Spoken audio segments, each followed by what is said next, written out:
All right. Do I have a motion to return to open session? Second. Ms. Franklin and Dr. Roundtree, any discussion? Ms. Osborne, please call the roll. Ms. Bond? Yes. Ms. Franklin? Yes. Dr. Guidry? Yes. Ms. Parton? Yes. Ms. Purcell? Yes. Dr. Roundtree? Yes. Mr. Hudson? Yes. 7 in favor. Motion carries. Do I have a motion to certify closed session that to the best of each member's knowledge, only public business matters lawfully exempted from open meeting requirements by Virginia law were discussed in the closed meeting to which this certification applies, and only such public business matters as were identified in the motion convening the closed meeting were heard, discussed, or considered? So moved. Second? Dr. Roundtree and Ms. Purcell, any discussion? Ms. Osborne, please call the roll. Ms. Bond? Yes. Ms. Franklin? Yes. Dr. Guidry? Yes. Ms. Parton? Yes. Ms. Purcell? Yes. Dr. Roundtree? Yes. Mr. Hudson? Yes. 7 in favor. Motion carries. All right, next up, our student representatives tonight are Disha Talagia from Christiansburg High School and Asia McCone from Eastern Montgomery High School. Will you please read our mission and belief statements? MCPS is an innovative educational community. We value diversity and we are committed to equity and inclusion. MCPS empowers learners to realize success in an ever-changing global society through collaboration with communities, families, staff, and students. MCPS provides a safe, engaging learning environment and intentional exposure to positive social, emotional, and academic experiences. Our core beliefs are, all students can learn in order to pursue their dreams. Schools are safe places of joy, wonder, and creativity. Every person deserves to be loved, valued, and respected. Kindness is an essential skill of a responsible, productive community member. The diversity of our community is one of our greatest strengths. All people deserve equitable access to opportunities and resources. Every child deserves an advocate. Honoring the voices of students and other stakeholders strengthens the school community. Open communication and feedback are vital to our growth. Learning and teaching are a collective effort that began at birth and involve the entire community. Relationship building and high expectations are foundational to student success. Okay, great. Thank you both. Our next agenda item is public address. We welcome the opportunity to hear from students, parents, employees, and community members about education matters in this community. As a reminder, the board sets aside 30 minutes to start our public address. We have the option to extend in 30-minute increments, which Ms. Osborne will remind us of. If there are additional speakers after 90 minutes, the board will continue with their business meeting and hold one additional 30-minute session at the end of the business meeting. The clock continues through applause and disruptions. The more disruptions there are, the fewer speakers who get to address the board. I will call each speaker up by name in the order that they signed up. Each speaker will have 3 minutes to address the board. The board does not respond to speakers during public address. The screens will show when the speaker has 30 seconds remaining and when their time is up. Please state your name and the area of the county you live in. The first speaker is Andy Morikawa, followed by, I'll just close it. Go ahead. Okay. Good evening, Chairman Hudson, members of the Montgomery County School Board, Superintendent Brigan. I'm Andy Morikawa. My wife Susan and I have lived in Blacksburg since 1978. Our 3 children, 3 grandchildren, and great-grandson all live here and have attended or will attend Montgomery County Public Schools, which is what brings me to speak with you tonight. I've heard that you, the MCPS Board, are contemplating changing the name of the Department of Equity and Diversity. I want to thank MCPS for the vision, creation of, and support for the Department of Equity and Diversity and the work that the team of Guyleen Wood-Setzer and Stacy Wright have been doing. Their mission, the mission of MCPS, to embed equity and diversity into the culture and operations of every school and department. This major commitment signifies to our community, to all who call Montgomery County home, that we have your back. It says to youngsters, to parents who struggle to fit in for whatever reason, that we, this community, this public school system, that we see you, we hear you, we welcome you, and care for you. That's an enormous commitment with a record of ongoing accomplishment. If change like this is slow, and we know that it is, we take solace in the assurance that we've prevailed over the past several decades to take and to keep taking steps forward, guided by the principles and values embedded in our policies and procedures, our daily practices, principles, and values like equity, inclusion, and diversity. Preserve these at all costs. We live in language. Our actions are rooted in language, in principles and values. We know the power of language. Hold fast to these guiding principles, these very American principles. It's been my privilege over the past 45 years, whether as the CEO of the Community Foundation of the NRV or as a member of the Dialogue on Race Steering Committee, to work with MCPS in combating racism. I've come to value and to count on the commitment of MCPS to tackle the tough work of building a culture in which all may serve, all may be heard, in short, a community that works for us all. In these days of tumultuous change, uncertainty, and chaos, I ask that you simply hold fast, stay the course, make adjustments so that we might sustain and keep moving forward. Above all, hold fast to our guiding principles and values, for they guide us doing the courageous work of making ours a community that works for and is committed to us all. Thank you, and God bless America and Montgomery County. Okay, thank you, sir. Next up is Kimberly Williamson, followed by Judy Berliski.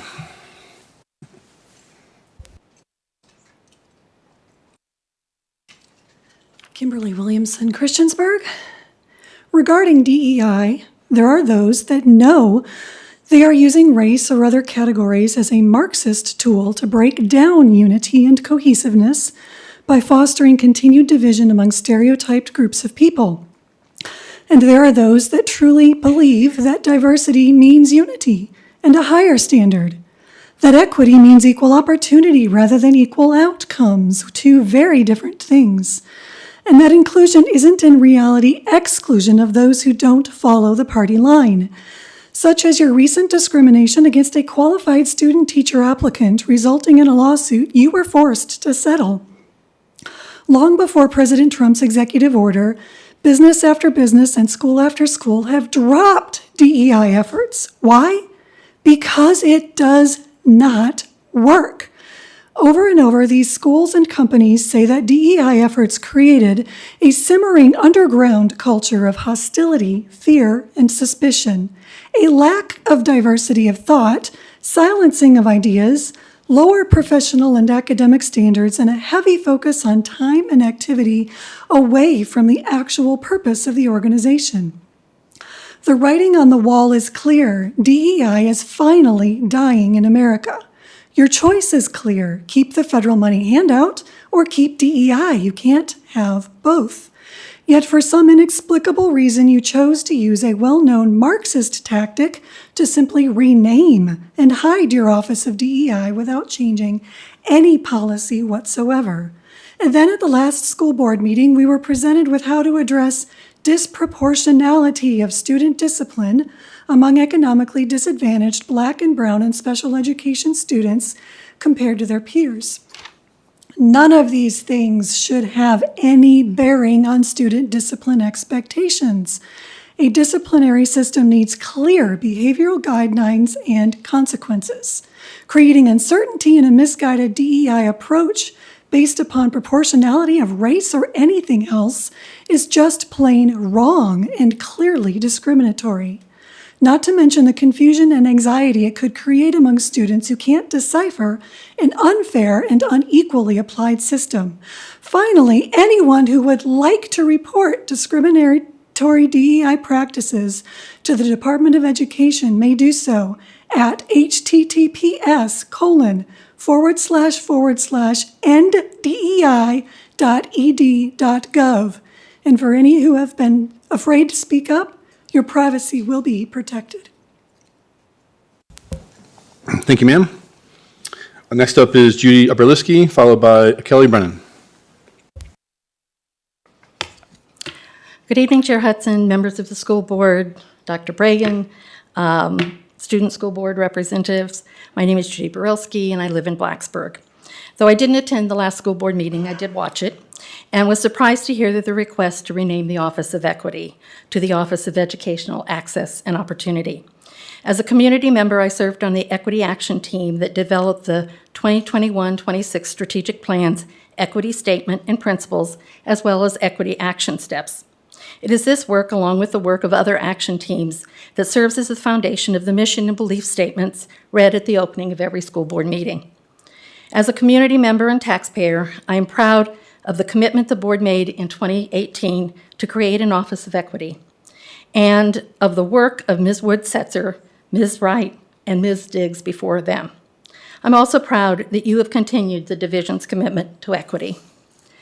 I admire Ms. Wood-Setzer and Ms. Wright's enthusiasm to continue to create a new path forward to positively impact students' lives and eliminate the barriers they face.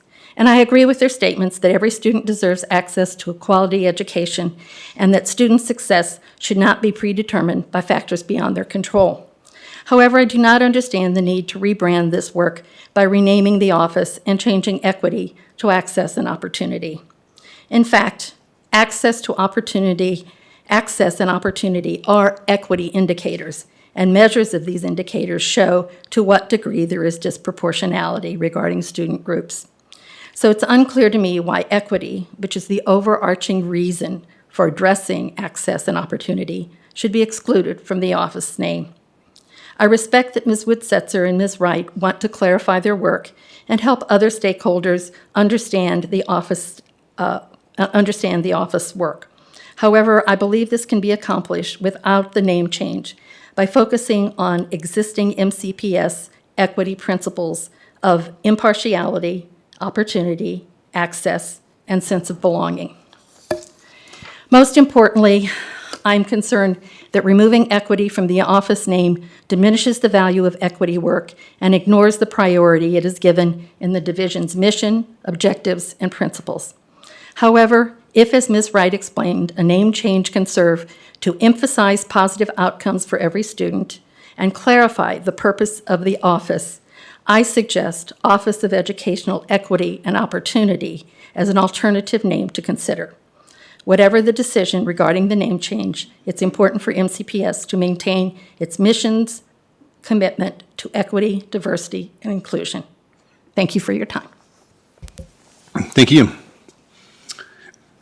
Next up is Kelly Brennan, followed by Chris Thomas.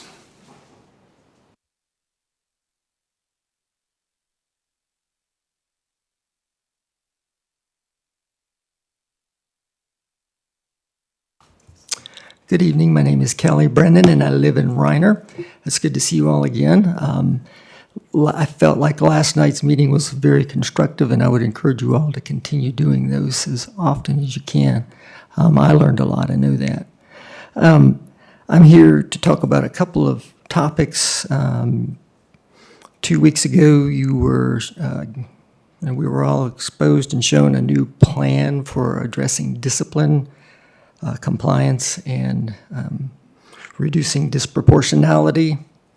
And then tonight, we'll be going over a new division-wide plan for addressing student performance and disproportionality specifically. I really like both of these plans. I think they're exactly where we need to be heading.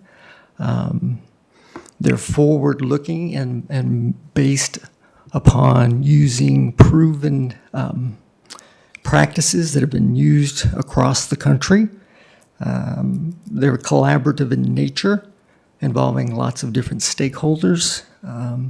They're data-driven, and they meet the challenges that we face head-on, as we were just talking about equity and diversity, and I'll get to that in a moment. But I think these are the things we need to be doing in the school division in order to ensure the best outcomes for all of our students.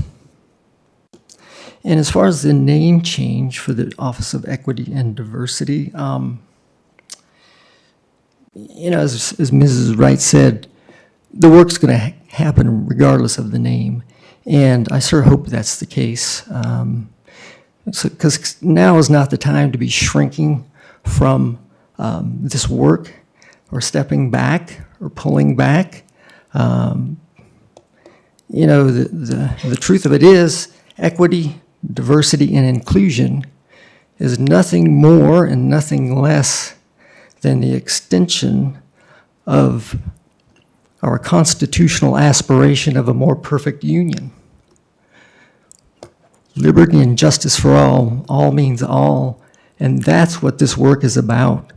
We're here to serve all of our kids, regardless of their needs, regardless of who they are, where they're coming from. So I think these plans are right on target, and I'm ambivalent about a name change, but I am not ambivalent about the work. We have to keep doing that. So thank you all very much. Great, thank you, sir. Next up is Chris Thomas, followed by Carola Haas.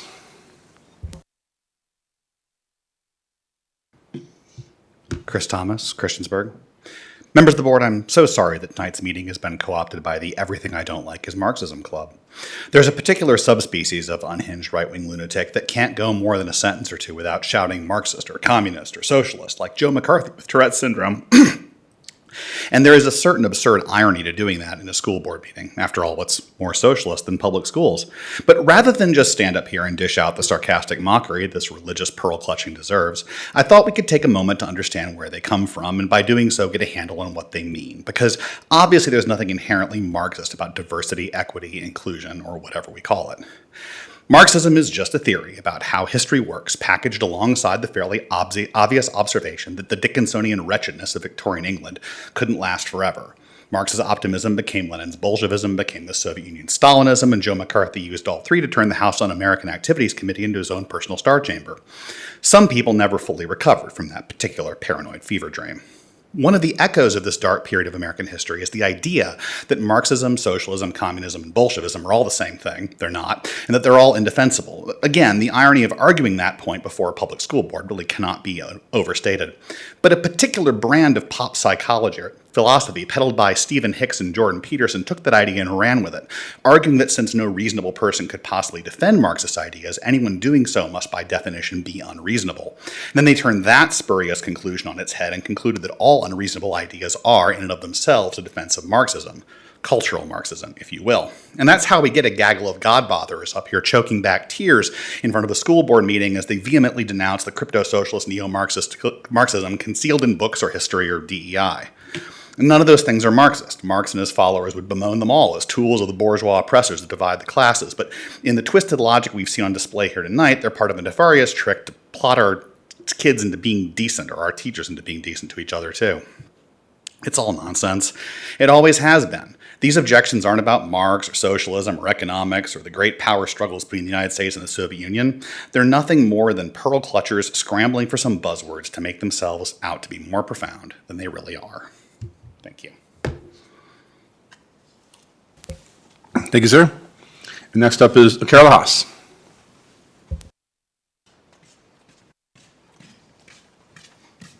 Hi, thank you all. I'm Carola Haas from Reiner.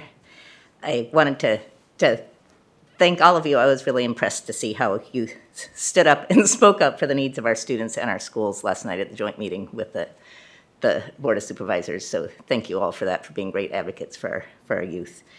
And in that conversation, it also came up that all of us, not just you, but all of us really need to be better at communicating and understanding what the public's needs are, right? Because money is tight, we understand that. Like it's not easy to consider a tax increase for anybody, but we need to get a better sense of what the needs for the public are, right? That if I pay $2,000 more in taxes and I save $8,000 in other expenses that I would have, that's a good deal, right? And so I think that's how public schools work, right? That yes, we invest in them, but the yield that comes back is huge, and it's so much more efficient than what we could do by trying to educate students at home and losing an income. And so I think we all need to do better at making sure that the public understands that investments in our youth yield value to all of us. And the argument that just because I don't have a kid in school right now, it's a waste of my tax dollars,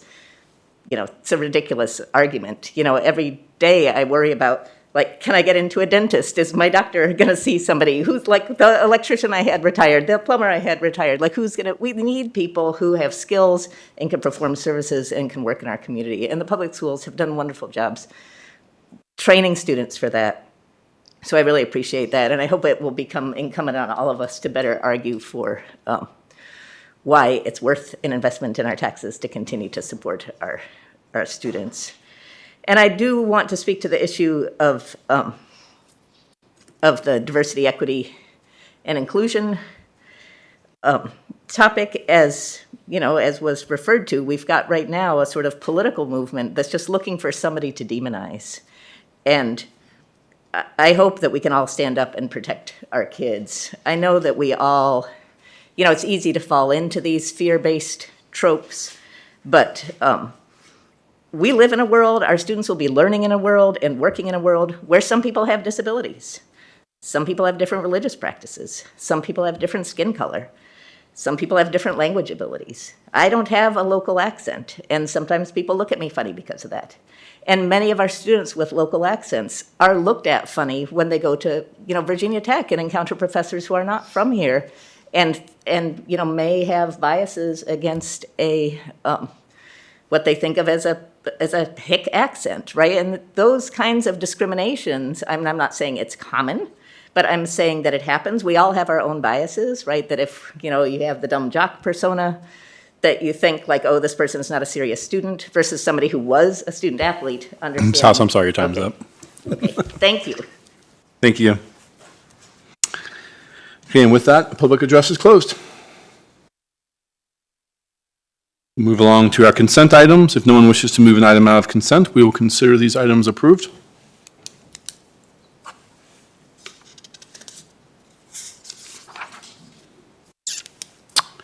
All right.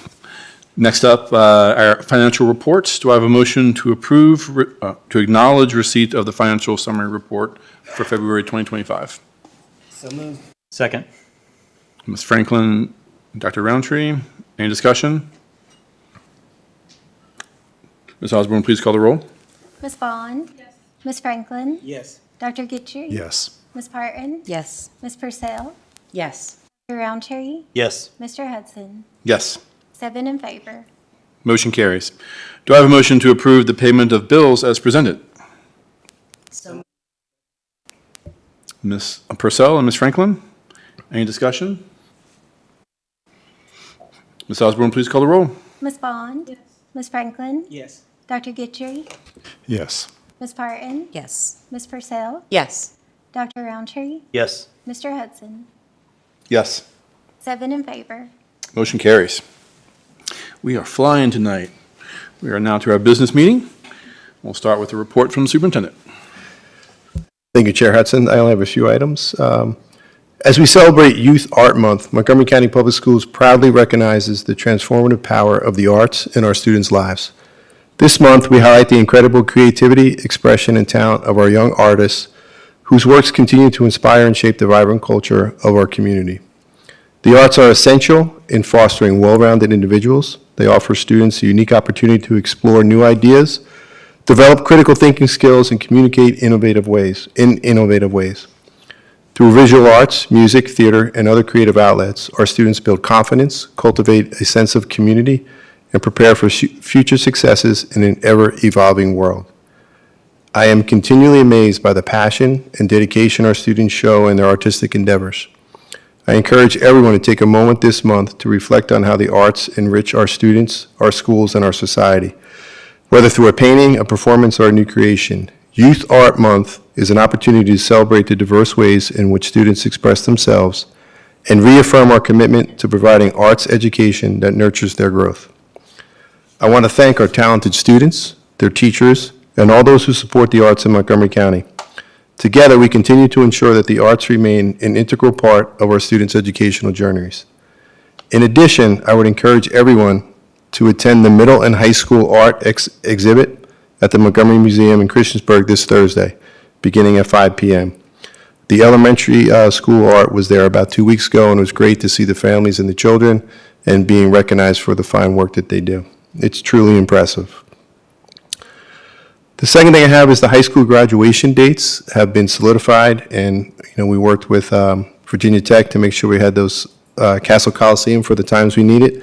The schools will communicate that to our parent communities and our families, but as an overview, Eastern Montgomery High School's graduation will be on Friday, May 23rd at 6:30, and that'll be hopefully outside if the weather permits at Eastern Montgomery High School. Christiansburg High School's graduation will be Saturday morning, May 24th at 8:30, and that'll be at Virginia Tech's Castle Coliseum. Blacksburg High School's graduation will be Saturday as well, May 24th at 11:45 at Virginia Tech's Castle Coliseum. And the final graduation of the day will be Auburn High School, May 24th again at 3 o'clock. Typically, they do theirs inside at Auburn High School. And lastly, I just want to comment on, I was fortunate enough today, and I missed it for the last few years, was our Farmers Market Breakfast today at Auburn High School, sponsored by the FFA Club there. What a fabulous opportunity. We got to sit with farmers and people that grow our food in our local community, break bread, have some fellowship, and just talk with them about what their craft is and see some of the passion in our young students' eyes that are members of the FFA who sponsored it, looking forward to their future and their careers working in that field. And not as a side note, but the food was absolutely great. Thank you. That's all I have. Great, thank you, Dr. Bragan. Next up, Dr. Barbara Wickham, our Assistant Superintendent for Curriculum and Instruction, will provide information about how MCPS is using generative artificial intelligence and the MCPS AI literacy plan. Dr. Wickham is joined by several others to assist with this presentation.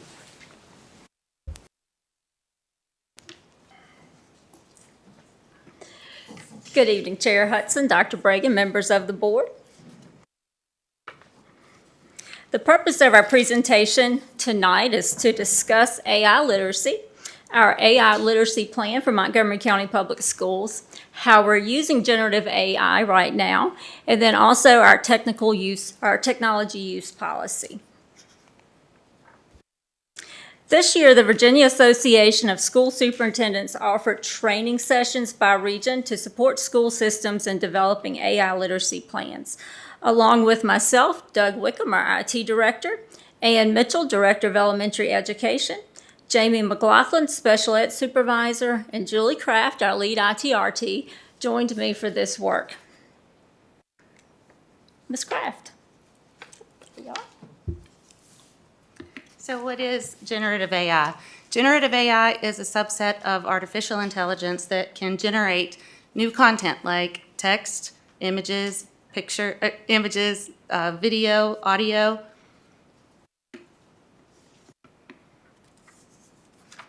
And as far as AI literacy goes, what we're working to accomplish is for our users here in MCPS to be able to understand the fundamentals of artificial intelligence, recognize ethical concerns that surrounds it, understand practical applications, use it responsibly and ethically, explore the AI-powered careers and innovations that are out there, and engage in hands-on learning.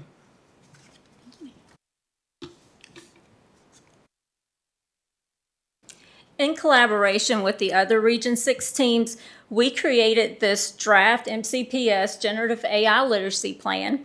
And when you review it, you'll see that it aligns with the guidelines for AI integration throughout education in the Commonwealth of Virginia. It also aligns with our strategic plan.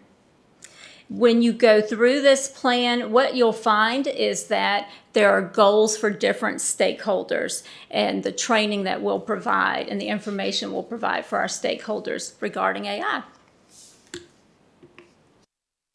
So our timeline started a while ago when we realized the impact that artificial intelligence could have on education. Our instructional technology team jumped right in and started learning as much as we could in the summer of 2023. We've continued to learn. We've stayed immersed as generative AI has continued to change rapidly around us. We've been learning as much as we possibly can about AI tools that are out there that are available for educators, and we've been sharing that information as we go along. In the spring of 2024, we worked with Dr. Bragan and his leadership team with some workshops to start developing AI literacy among our leaders here. In this coming summer, we plan to, you can see in our literacy plan, we plan to start working with school leaders, and then in the following school year, we'll be working with teachers and students and non-instructional staff and providing opportunities for families to learn about AI literacy.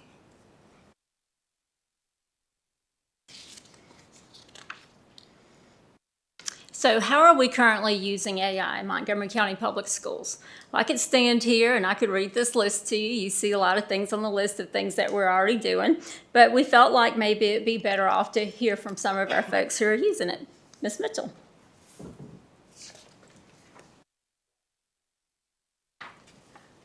First, we have Ms. Morgan, principal at Christiansburg Elementary School. She's going to share how she has used AI in her role as a school leader.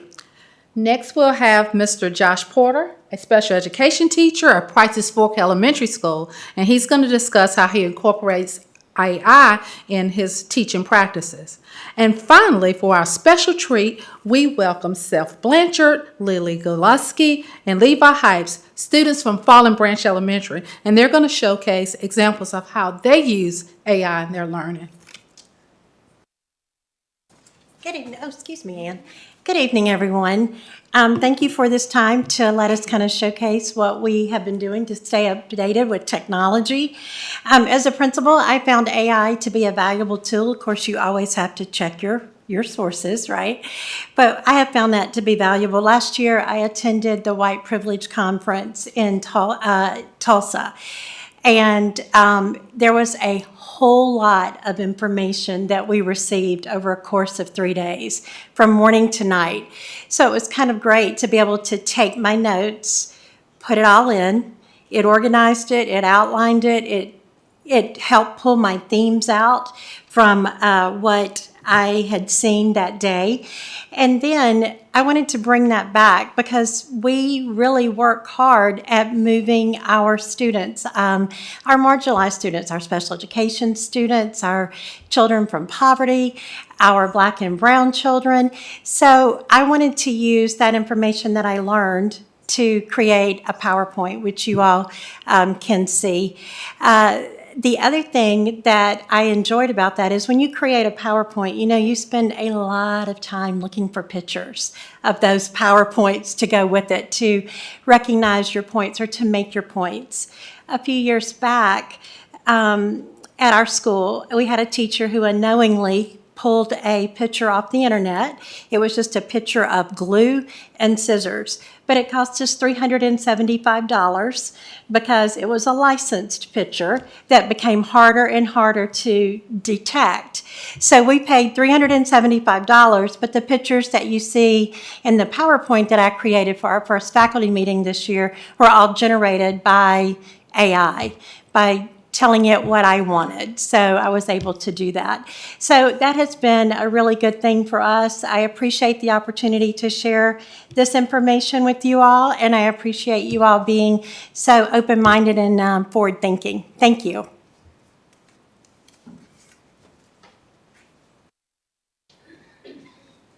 Good evening, board, Dr. Bragan. I am Josh Porter. I'm a special education teacher at Price's Fork Elementary. This is my first year teaching. I'm also a career switcher. So AI has been a huge part of me learning everything. I use it like Google almost. If there are things we're learning about lesson-wise that I need to know, how would the VDOE want a fourth grader to learn this material? What are the standards we can use for this material? It's been extremely helpful with IEP goals, not necessarily using what they give me, but giving me ideas. You can plug in, here is what a fifth grade standard is for word problems. How would you write a goal for this particular student that has a learning disability? You then take that, tweak it, make it specific to that child. I have used it with kids that if we are doing some writing, write a couple sentences, they then can use Adobe Express, create a image off of what they just wrote, and put that image in their writing. They think that's the coolest thing in the world. A kid typing in a cat with 8 tentacles or whatever it may be, as silly as it may be, they think it's the coolest thing when it then makes an image that they can put with their writing. They don't have to draw it. It takes 5 seconds. I've also used it with some of our students who need social stories to help them with time change or the schedule is different.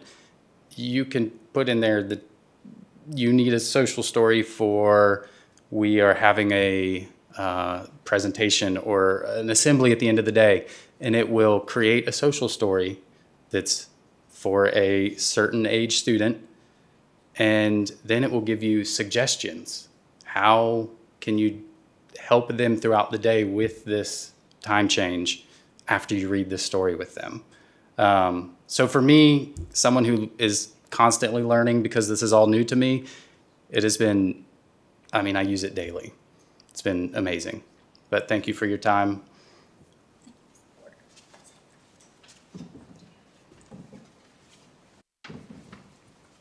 Hi, I'm Seth. Hi, I'm Levi. Hi, I'm Lily. Today, we will be sharing our experiences with AI. I have found it interesting to learn about AI. What I've learned is that it's fairly new and is probably not going away anytime soon. Since AI will be around when I start to get a job, it will be helpful that I know about it and how it works. Specifically about machine learning. I find machine learning fascinating. I can see how it will be helpful for different tasks. Levi will share more about how machine learning has been explained to us. Thanks, Seth. In my time of using AI, I've learned that AI is a great source when it's trained right. In class, we've learned about machine training and learning, and how is AI trained. It's important to know where AI is getting its source from, because it might have some biased actions or words in it. We've learned that AI isn't always 100% correct all of the time. That's when I have to read and think about what it's giving me for the information. I have to be a critical thinker. Last year, when we were being introduced to AI, we did an activity where we trained AI to tell the difference between a fish and trash. It was a great experience to help me see how machine learning can help. Finally, Lily will share about how we've used AI. Thank you, Levi, and thank you for letting me share about the benefits I've had with AI while working on projects in school. During my leadership project last year, I used AI to do an interview. It was better than just reading about my person I was researching, because I actually got to hear about life from their perspective. This made me feel more engaged in learning about my leader's life. Another project we did this year was solving a mystery called Who Stole Grandma's Pie? In this mystery, AI was like a person giving us clues. AI made this project fun while we got to learn how to ask questions and pull clues together. I have solved logic puzzles before, but this was different because it was much more interactive. The next activity involved AI generating images. We wrote a story titled A Halloween Costume Gone Wrong, and then we could use AI to help generate a just right image to go along with the story. Finally, we just finished studying the Renaissance time period. While we were learning about this, we used an AI platform to create an animated mouth to sync up with the words that we read. It made it look like a famous Renaissance character was reading their autobiography that I actually wrote and recorded. I hope you can tell from my experiences with AI how much it has benefited our learning. Thank you for your time. So I think as we continue with our training, we'll have to invite them to come help us out. That was very good. Thank you.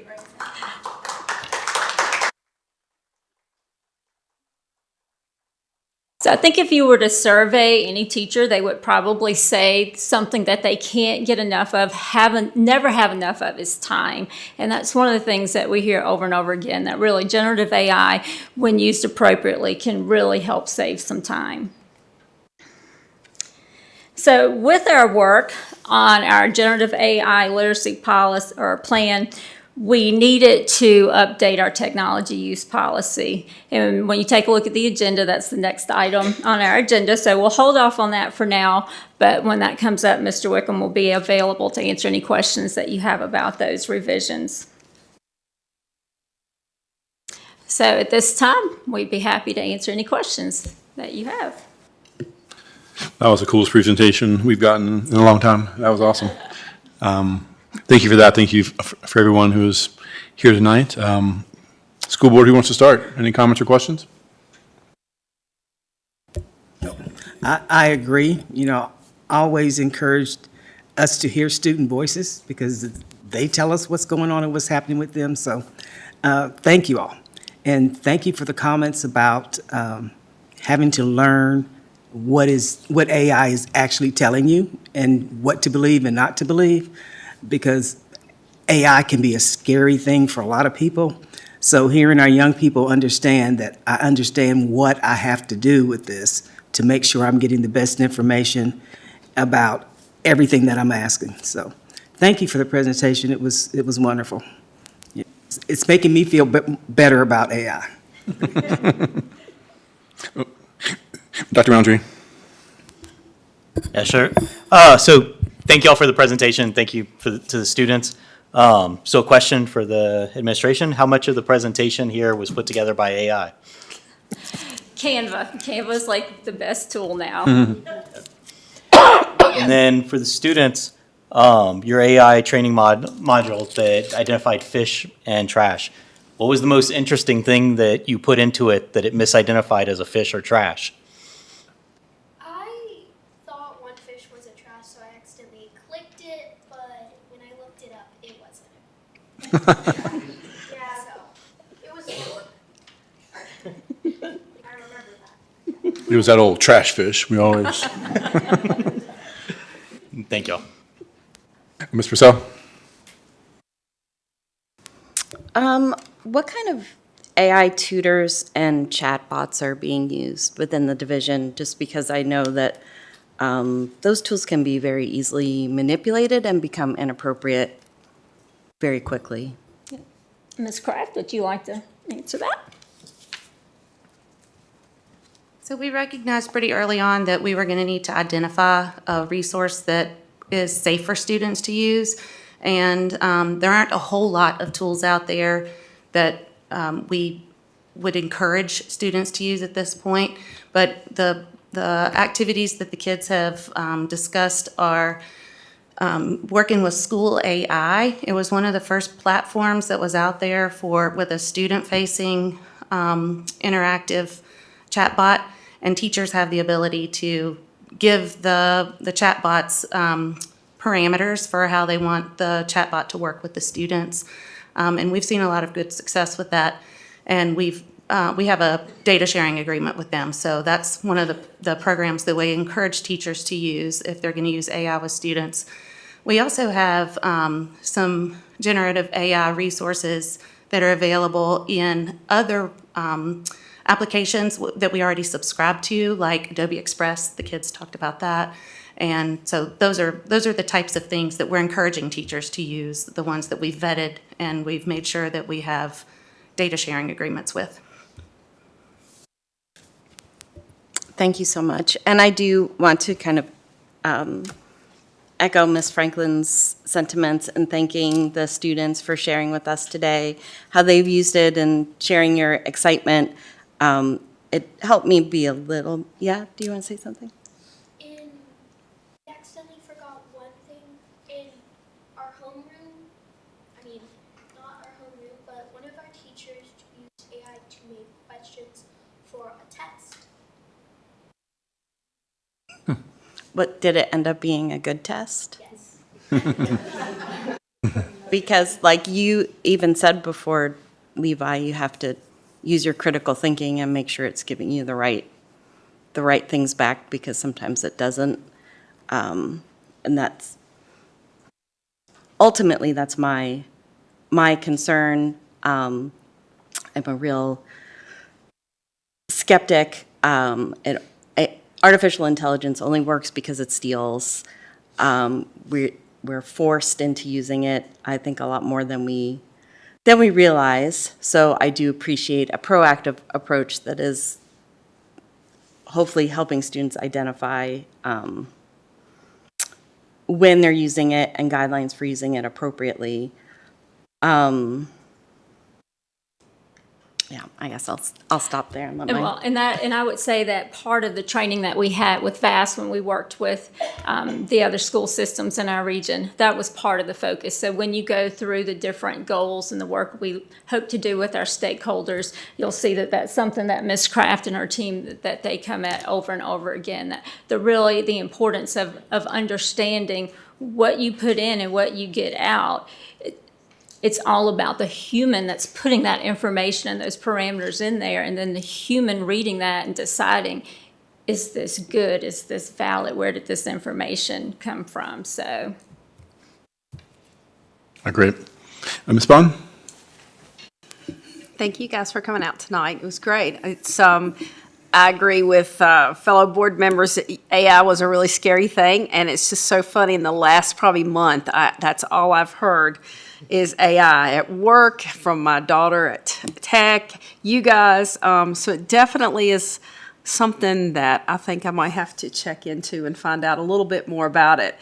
I do think, as you just talked about the learning tool, learning what's out there. You know, so many older people like myself just don't know what's out there and the things you can use. Canva, for example. So many helpful tools, and we just need to learn about them. So thank you so much for coming. Ms. Pardon? So thank you guys so much, and love to see my kids from FBE. So thank you for sharing your stories, and they were phenomenal. And to see you so engaged with this. And I do want to thank the team, because I know this is a lot, and this has been going on for a long time. And Julie, it's good to see you in this capacity again. So thank you for all of your help in trying to get this presentation together. I was talking about AI years ago, and I think I brought up to the board probably at least 4 or 5 years ago my concern with the safety. But I know over the past few years that has gotten and continued to get better. So I'm still concerned about it, only because I know AI is and can be used for so many different things. People are still getting phone calls, AI-generated phone calls, making it sound like there's something that they're not, and people are still falling for things so easily. So as great as AI is, and it's a great tool, and it's great technology, still, the more we learn and the more we teach to learn what to look for, as the critical thinking you mentioned. And you guys actually kind of answered a question for me, about using your critical thinking and still having to distinguish things while using AI. Because the question I had was that my daughter is in college, and she recently had to write a paper for a research class. And one of the questions the professor made sure to ask them was to make sure this is not an AI-generated paper, because there's things out there that will do that stuff for you now. So that was another concern of mine. I don't want you all to stop using this, even though we have all of these great tools that can help us learn how to use this better. So it sounds like you guys are on the right track. So thank you guys for everything you're doing, and hopefully we can continue with this. And I did want to bring up the fact that we are already using this on bus patrol to help keep our students safe. We have AI-generated video cameras to help us see people who are speeding in school zones, and so that is already being used on our school buses for safety. So kudos to Montgomery County Sheriff's Office and Bus Patrol for bringing that technology in to help our community and help our schools and our students. So thanks. Well, Dr. Guidry. Yes, thank you, everyone who participated in the presentation. I'm all for literacy of all different kinds. So I occupy a world that's really struggling with AI, with intellectual property and plagiarism and academic honesty. It's a bit of a it's an emergent crisis, and students just don't have the same mental framework for how they're thinking about these issues. And so I use generative AI in my own research, and so I am familiar with it. I mean, one of the things that I would like to see, I know we're going to talk about our policy, is that the way in which using technology is extending beyond the way it used to be used before. And when I looked in the policy for anything about like plagiarism or academic honesty, and I just didn't see anything. So what I would implore you to provide guidance.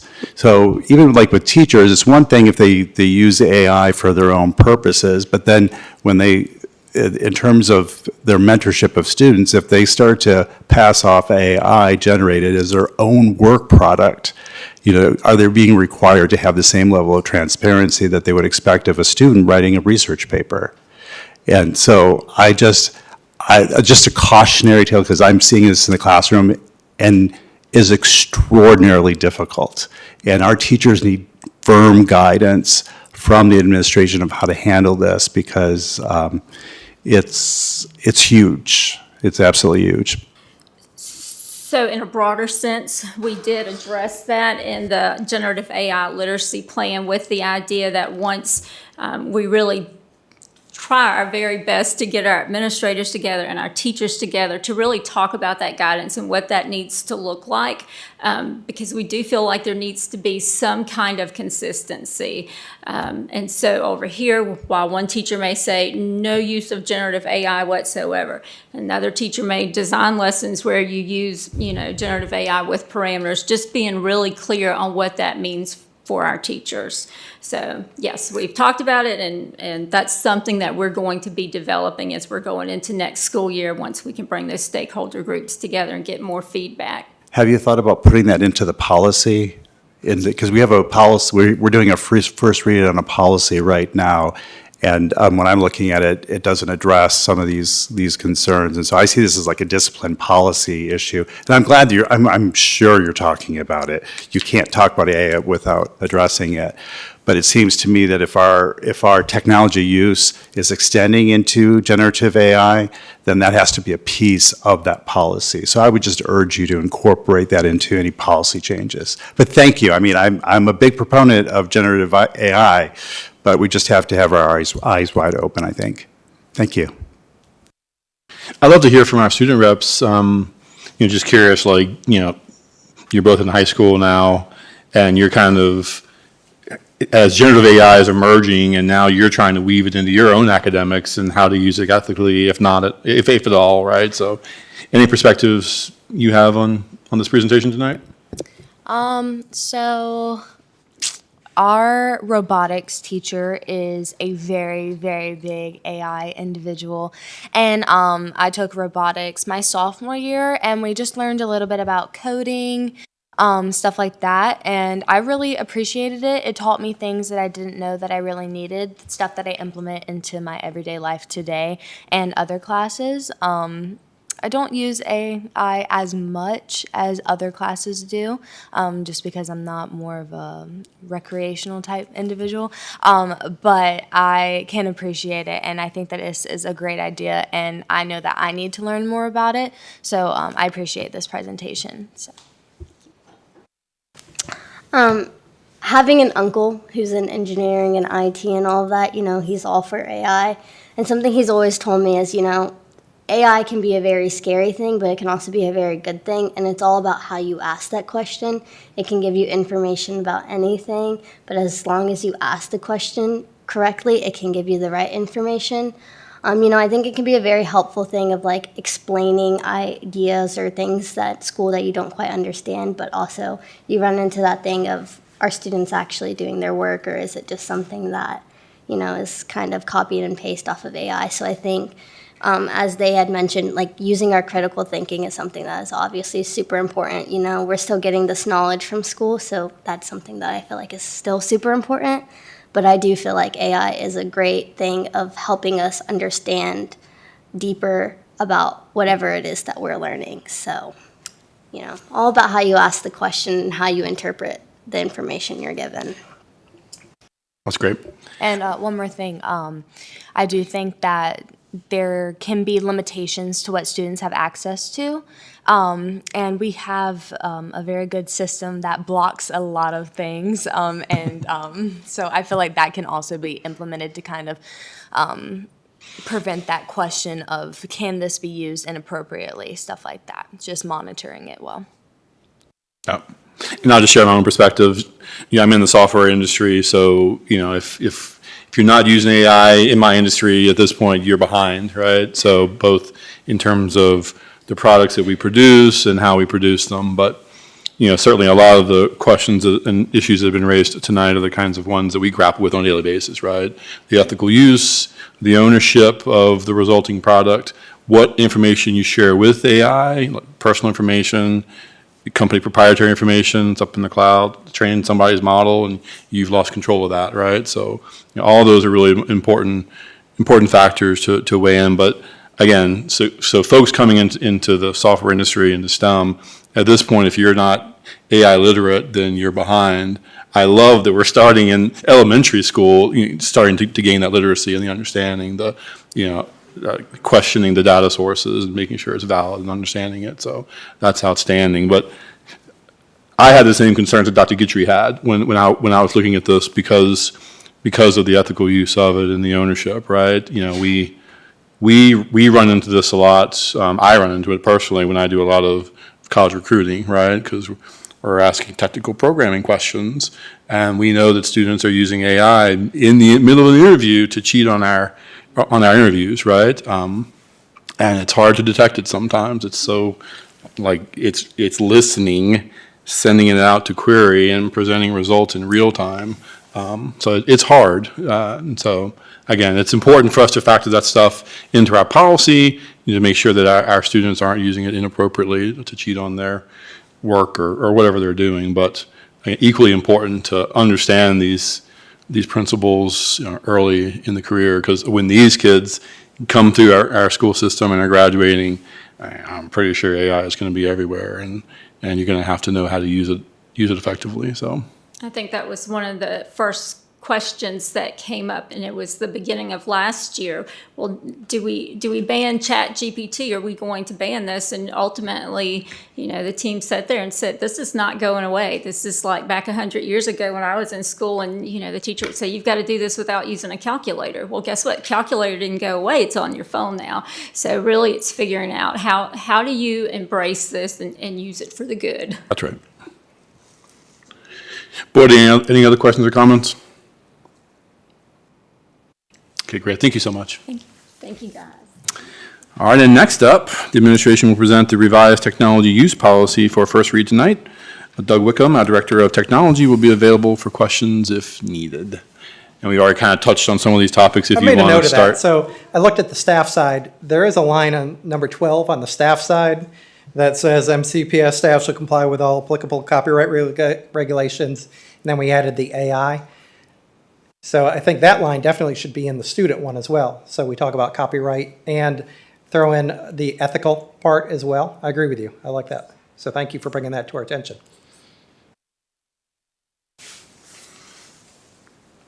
Board, any questions or comments for Mr. Wickham about the policy?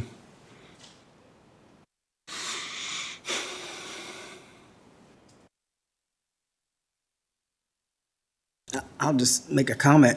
When looking over the policy and the terminology that's being changed, that I remember it was being changed to that, and now we're changing it again to keep up with things We tried to generalize some things because if you look in there, there's tape drives and some technology. So we tried to eliminate that so that this document can remain fresh. Right. Outside of major changes. Unfortunately, I'm old enough that I wrote one of the first policies for my previous school division, and it came about when the internet came to be, and people had trepidation and fear about that. Then the next major revision came when we went to one-to-one devices, because there was fear and trepidation around that. So I see this being the next iteration of something new, and I would say that nobody would say putting the internet in became a bad thing. It became a positive thing. Same thing with one-to-one. Imagine in 5 years, 10 years, we'll say the same thing about AI. So Yeah. So that was my point, is like, make sure we're keeping up with what's going on, and then having our policies to reflect that. And thank you guys for understanding we have to have this stuff in there to make sure it stays safe and viable. So it's scary and exciting. Dr. Roundtree? Yeah, I mean, this is great. AI is not going anywhere. Just like the internet, people were concerned about word processors and spell check, and that kids wouldn't learn how to spell. right. Well, maybe they didn't learn how to spell, but we spell close enough in order for the word checker to tell us what the right word spelling is. So, yeah, the appropriate use of AI is something that we need to be teaching our students, and our teachers can gain significant significant benefits and time savings from utilizing it. So, thank you. Ms. Purcell? I don't think I have anything to share or ask that's different from my colleagues, but thank you for your work and your effort to keep it as evergreen as possible. I know that's a challenge when things are changing. Thank you. Ms. Bond? I'm good. Ms. Pardon? Mr. Wickham, thank you so much. I know trying to keep up with this is hard on the policy because it's going to keep just getting better and better. And the way you have this worded, you've taken care of a lot of the future, so we shouldn't have to make too many changes. And thanks for everything you're doing on the safety end, as well as teaching our teachers and our students appropriately, getting them to read the policy, getting the student to sign it, the parent to sign it. So hopefully families and students will be read to, or students will read it and parents and understand it. And if they have any questions, please feel free to reach out to us if they don't understand anything. Thanks so much. Dr. Guthrie? Yeah, not much more to add. Just thank you for being receptive. Yeah, I see that line. Some of the conversations, if you approach it through copyright, that's the older way of thinking about intellectual property. So I would be a little bit more robust in how you deal with it, and then make sure that there's linkage to the code of conduct. So it's 'cause I actually didn't review the student code of conduct to see if there's intellectual property as part of that code of conduct. So, and I wouldn't just copy that line up for the students. I would actually give it more attention, both for staff and for students, to give guidance, because our teachers are going to need it in the classroom. Yeah. Thank you so much. Yeah, great. Great. I don't have anything else. Mr. Wickham, thanks for presenting tonight. Okay. I would like to also say that Julie Kraft and Kevin Blevins helped all this work, so it wasn't just me. I want to give credit where credit is due, so thank you. Great. Thank you so much. All right, next up, Ben Montgomery, the General Manager for Sodexo, will present an update on Sodexo in Montgomery County Public Schools.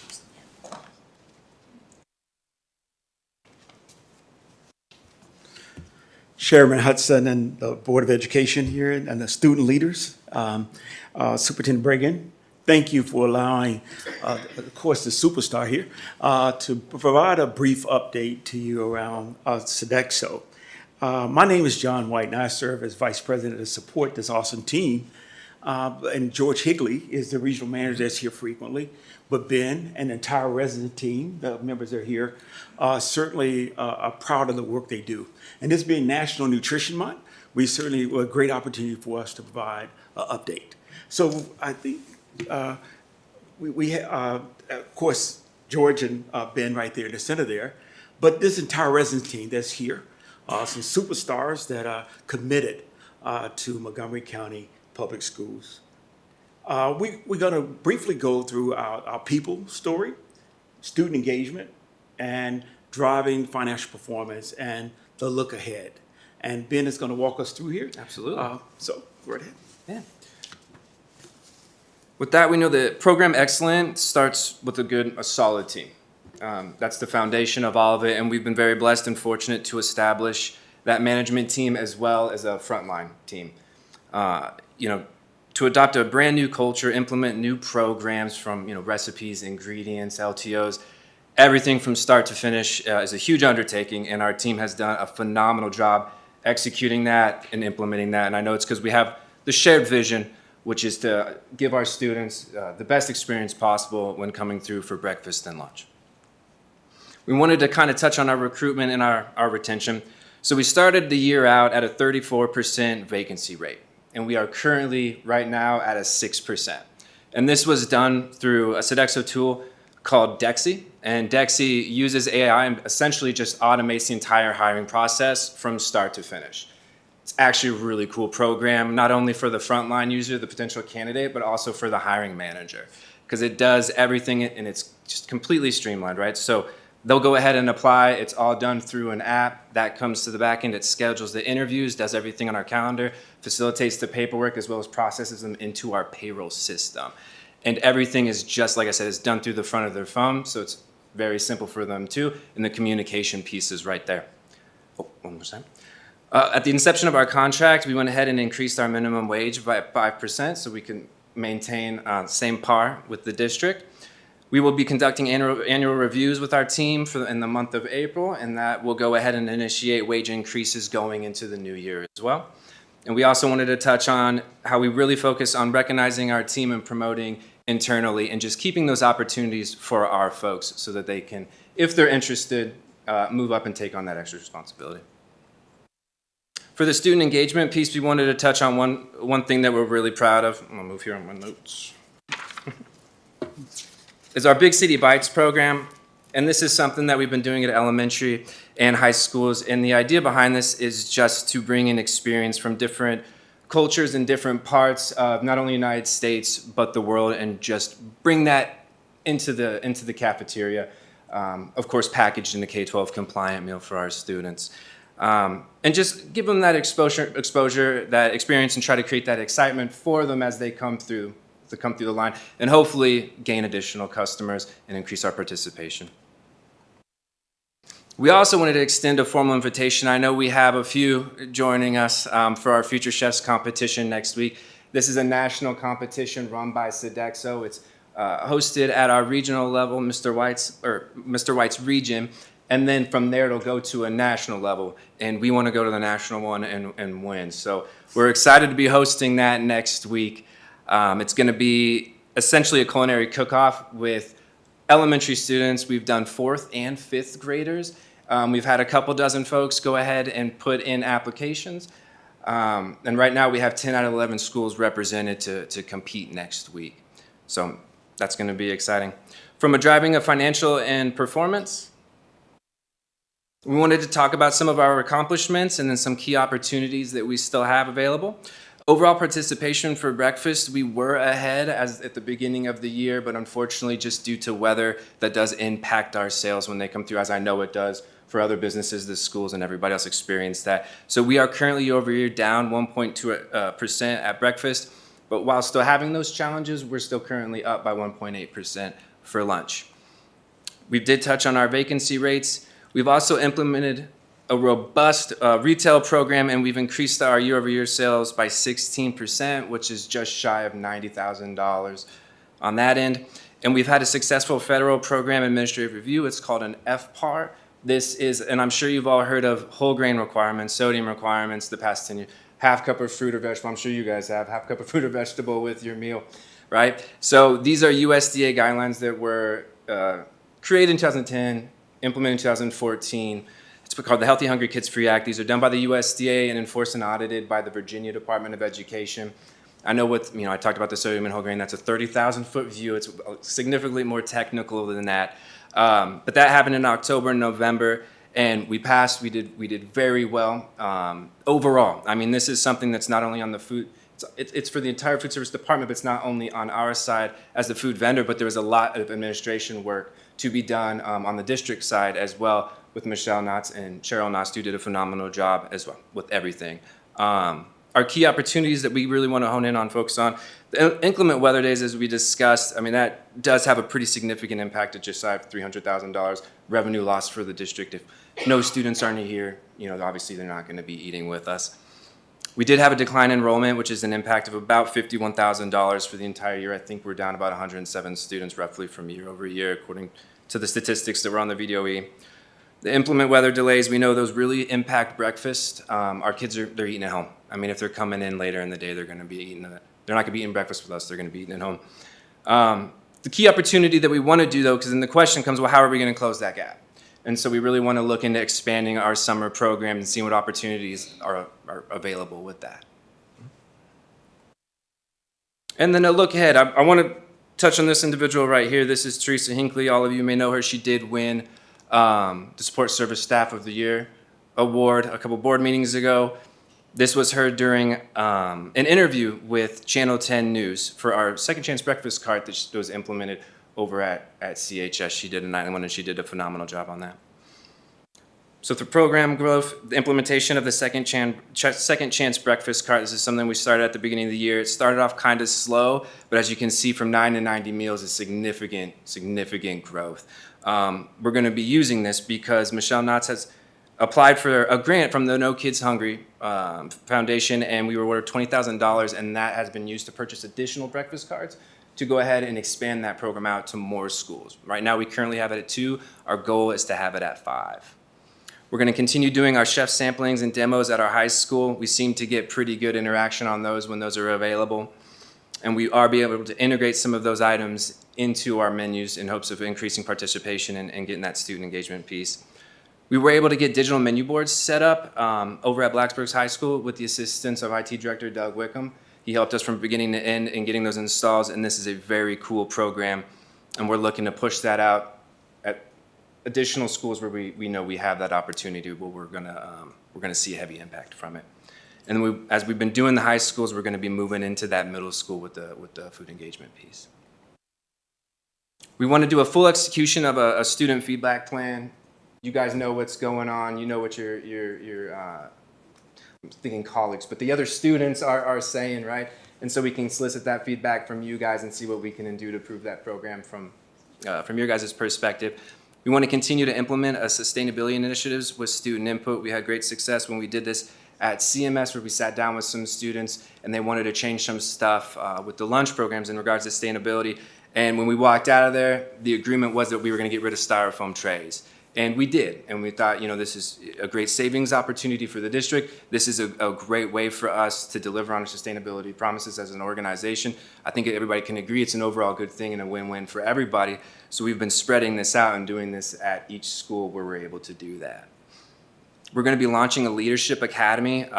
This is a really cool idea, and this is really aimed at isolating folks within our ranks that are interested in learning more about our business, learning more about K-12 and food service, the nutrition department, and potentially want to take on extra responsibilities and move up, right? So this is going to be able to have them come in, learn the skills, learn how to properly order, how to learn to do our meal keeping systems, how to go ahead and use some of the programs that are very popular within our industry, and provide them that skill set so when the time does come, it'll be a seamless transition and they have the tools and knowledge ready to make that leap. We've talked about the hosting Future Chefs competition. I'll reiterate that's next Wednesday, so if anyone is interested in coming or has that time available, please, by all means, stop by. That'll be 3:30 to 6 o'clock at Christiansburg High School. And again, partnering with Michelle and the district to see what kind of opportunities we have to expand our summer program. And with that, appreciate everybody's time. And if anybody has any questions. Yeah, sure. I guess, maybe before the school board comments, I'd like to hear from our student reps just to kind of see if you have any specific reactions or any kind of feedback you've heard from your peers. Put you on the spot here.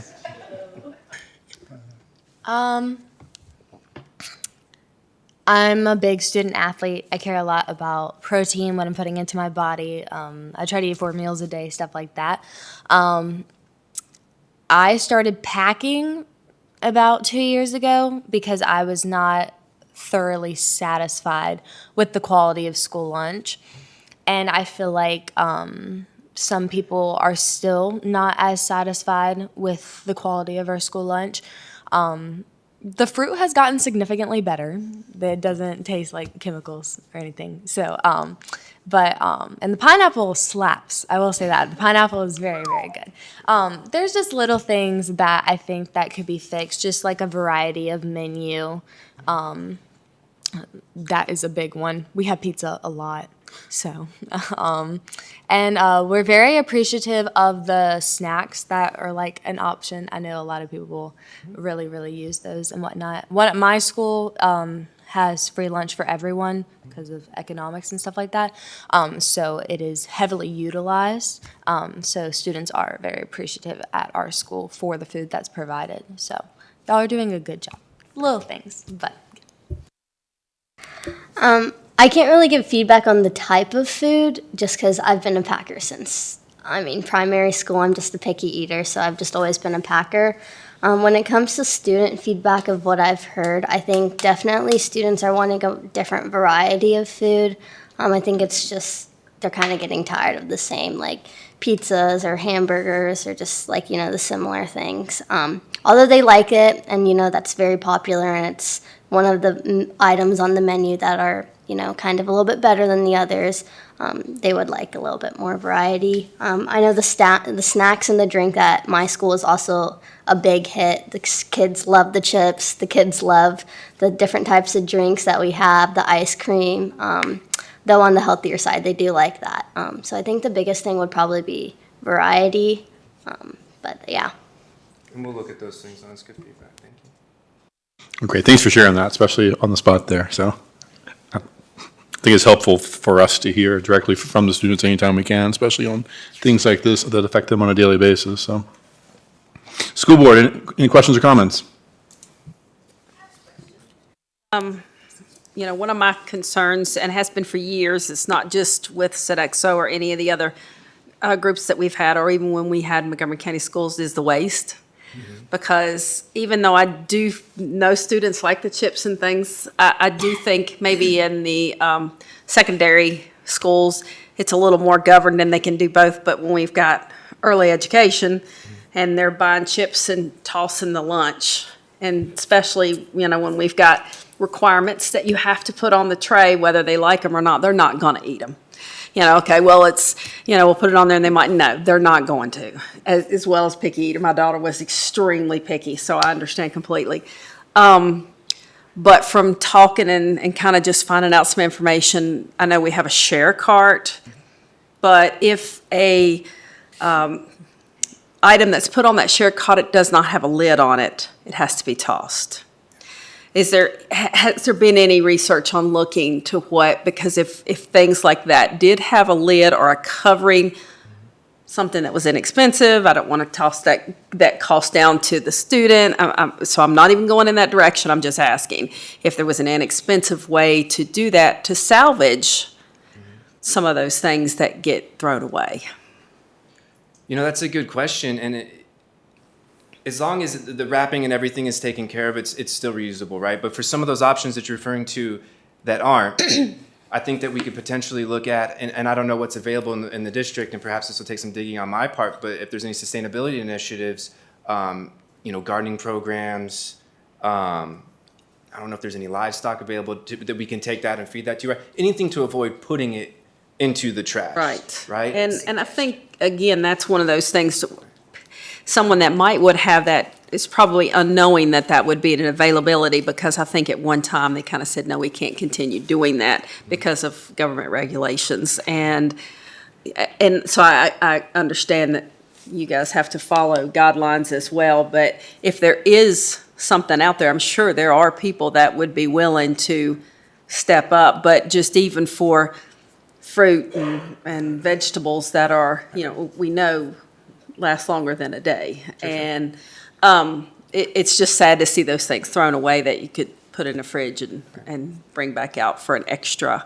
So that's one of my two of my concerns is with the sale. And I guess I hear youngsters and parents, and that's a governing home issue in my opinion, about money on on your account and what you're using it for. But it's just funny how I hear conversations, oh, well, they get 2 or 3 bags of chips.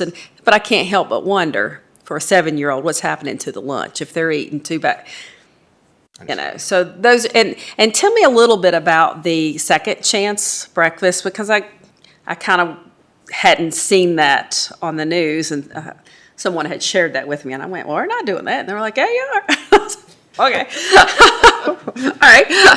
Second Chance program is a really cool program, and it's for breakfast, and it's just that, it's a second chance. So for our students who are perhaps not hungry in the morning when they came off the bus because they just woke up, and it takes some time for them, just to get that appetite going, it provides an opportunity between normal breakfast and lunch to go ahead and get something to eat.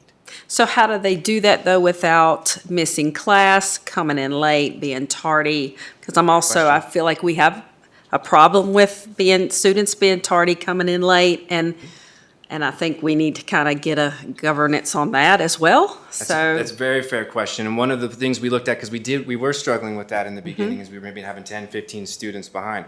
And one of the ways, it was a trial and error, and this is why I like that we've done it, because when we implement the additional cards, we've already figured these things out. So some of the key things we did is we transitioned from just a normal laptop to a touchscreen. Instead of doing one pin pad, this is where they put in their student number, it goes into the program, we register the meal, we do 2, and the kids can come through on both sides. We actually shifted the line from just, it's a cart, and we had the item shifted going one direction, so the students were just coming down one side, we dualed it up, and now they come down both sides. Gotcha. So we really just look at these opportunities to create efficiency, and I know in about 5 or 6 minutes, Teresa's running through she reached 100. I know I said 90, but she texted me the other day and said she reached 100, and she's going through 100 meals in the time that it's been. So is that in between classes, though? That's what I'm asking. So they are coming down in between, and they're not tardy for the next class? My knowledge is not at this point. It's gotten better. We'd have to follow up, I think, with the middle school principals and the high school principals we have it implemented to verify. Okay. But my understanding is the improvement is very noticeable. Okay, and making sure that, everyone understands I don't want any child to go without food. It has nothing to do with that. But, one of the things we talk about is preparing students for the future. And some of our seniors are going to the workforce. And, being on time, those are important things that we really need to focus on for our kids to be prepared in the workforce or in college. And I don't know, that's kind of resonated with me. So I just wanted to make sure I touched base on that it's not causing a tardy issue. So, thank you. Something, second chance breakfast is huge for my school. It really, really has been ever since it started. Like I said, we had the reduced meals and stuff due to economic reasons and stuff like that in our county. And a lot of students, they have issues finding a ride to school sometimes just because buses, we live in a very rural area. When I rode the bus, I had to drive a gator down a half mile because they couldn't go up my road type thing. So I just feel like having that second chance to kind of get a meal in is extremely important because some days it's hard to even find a ride to school. So, and absolutely, that's an extenuating circumstance that I don't even mean to put into the conversation. That's something that's just completely, acceptable. But I do think we have other situations that play into the factor. As you well said in the beginning, it was a little bit of a tardy problem, and we all know our students can take advantage of those situations. And, so I think we just need to be aware of those things because we want to make sure that we're governing our students to be prepared for workforce as well. Ms. Barton? So you guys are doing great. I've heard nothing but great things. I know more people are eating lunch now and not packing. My daughter was one. And, the second chance breakfast, I did want to touch on that. I had heard from people in my community. It's huge. And it's not just there, but it's at all the schools because I've heard all the students rave about it. And sometimes you wake up and it's early and you're just not hungry that early. But after you've been at school for an hour, or maybe there's nothing there for breakfast. So thank you guys so much for providing that. Because you do, and lunches vary from 11 to 12:30 or 1, I think. So, if you eat an early lunch and you don't grab breakfast, maybe not so much a big deal, but if you're having to wait till C lunch, that's a pretty long gap. So it fits those needs as well and helps them with their mentality and their concentration and everything like that. And thank you for bringing everything up. I'm sure your employees are very thankful for the increase in meeting with us to feel like they're on par with what our employees are getting paid. So that's just the camaraderie there and how we work together. I think that's huge. So thank you guys for doing that.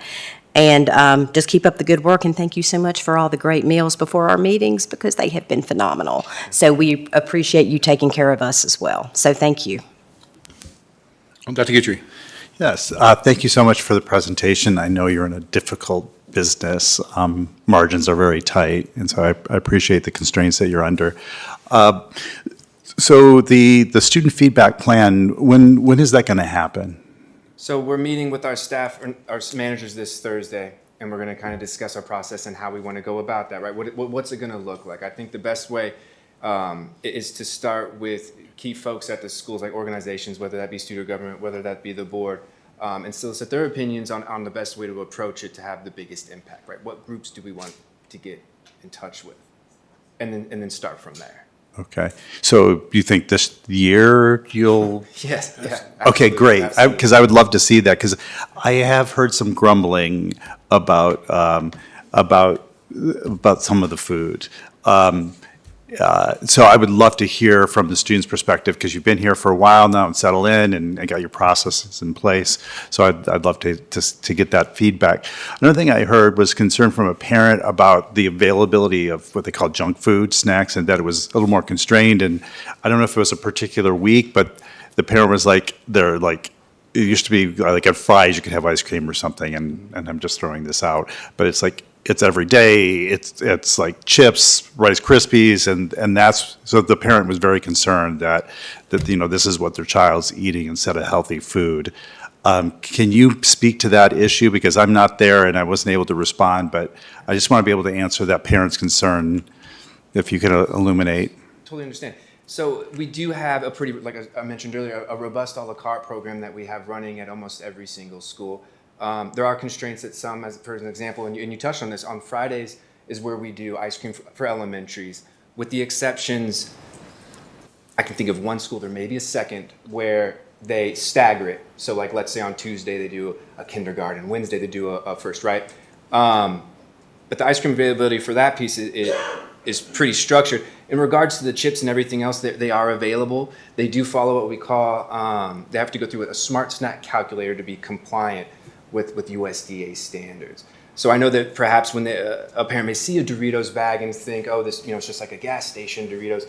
But I mean, these aren't ones that I think any adults in the room would really want to go. It's reduced fat, reduced sodium. It's essentially just corn with flavoring, corn chips with Dorito flavoring on them. Yeah. That's been reduced. Okay. And then the other question, so there's been a comment from one of my colleagues here about waste. Can you, do you quantify waste? How much waste, because I know on some level you have to keep track of waste in preparation, but once it's prepared and it's being served, is waste a serious problem? And if it is, how should we address it? Is it being addressed? Can you speak to that concern from one of my board members? Because we're right now trying to get money from the Board of Supervisors to fully fund breakfast and lunch across the division. And I want to make sure that that's not an impediment if it's not a real problem. And I don't know one way or another. No, and I think that's a really good question. And I can expand on that. So we do quantify it. My rule of thumb is 5% food waste left over. So for every 100 meals, you could throw away 5 to 7. And our folks are forecasting out generally especially at our middle and secondary. So for folks doing 400 or 500 meals with 10 different entrees and trying to find that right ratio of a split can be challenging at times. But after we've gone through our first, what we call a menu cycle, all of our data is input to a program we call Premier Edge. It's our meal keeping program where everything's tracked. So after that first cycle, which is now over, they know what the trends are, right? So now that they're way better and sharper at forecasting. Yeah. So to answer your question, that's the tool that we use to minimize waste as much as possible. I can tell you just from like a 20,000 foot view that I'm looking at, we have a very competitive food cost with other districts that I look at. We're beating them by 1 to 2%.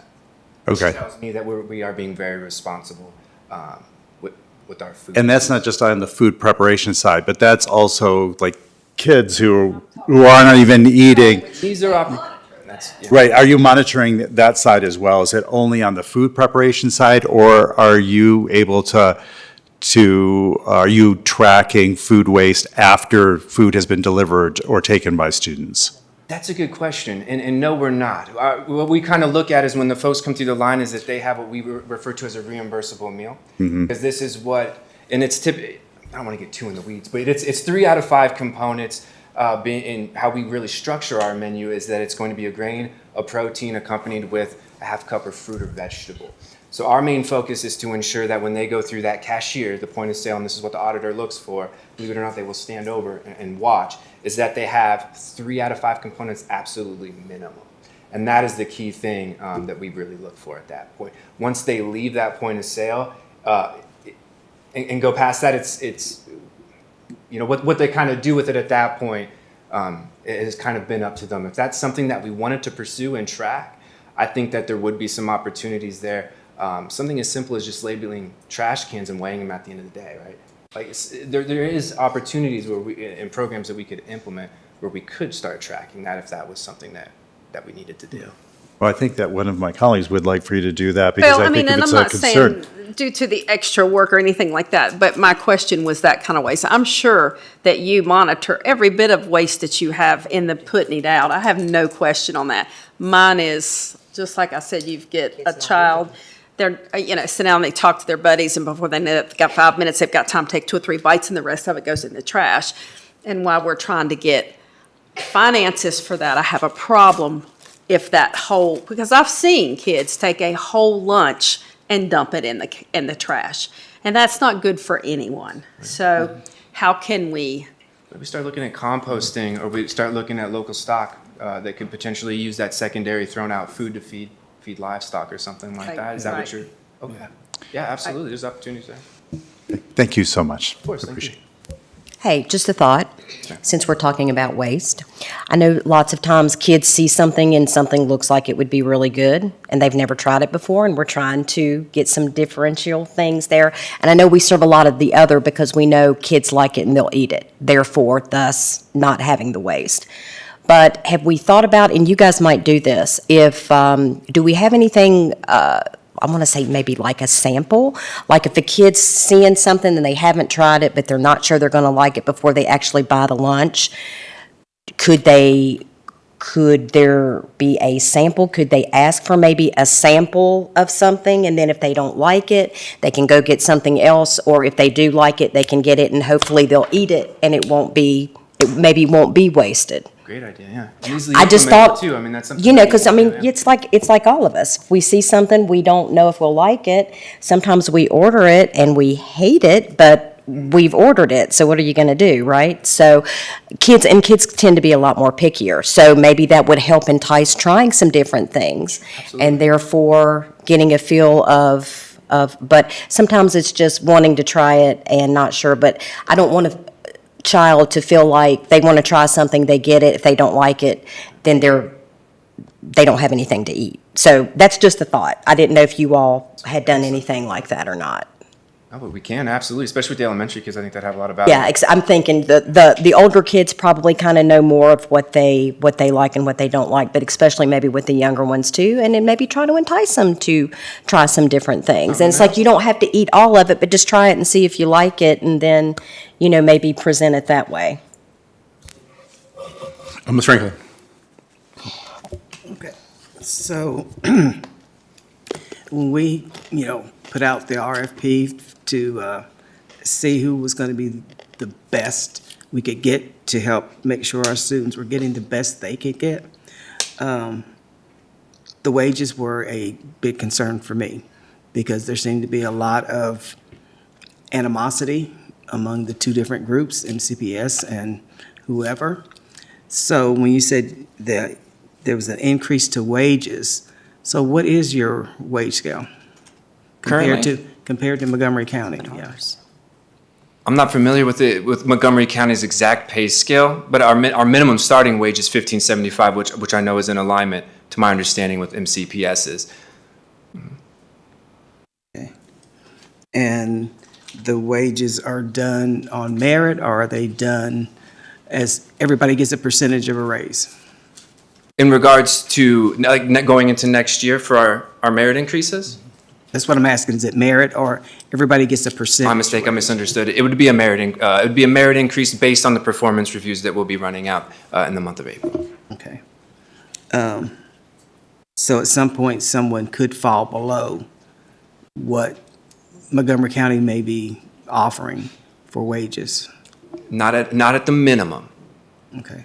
Because again, I'm not 100% familiar with the structure the MCPS has set up for their wages for the support staff, but our minimum will always fall. So if someone's currently at $15.75, and let's say you guys went to $15.80, just as an example, we would match that no matter what, and that merit would not have an impact on that. That would be received, because that would be the starting wage.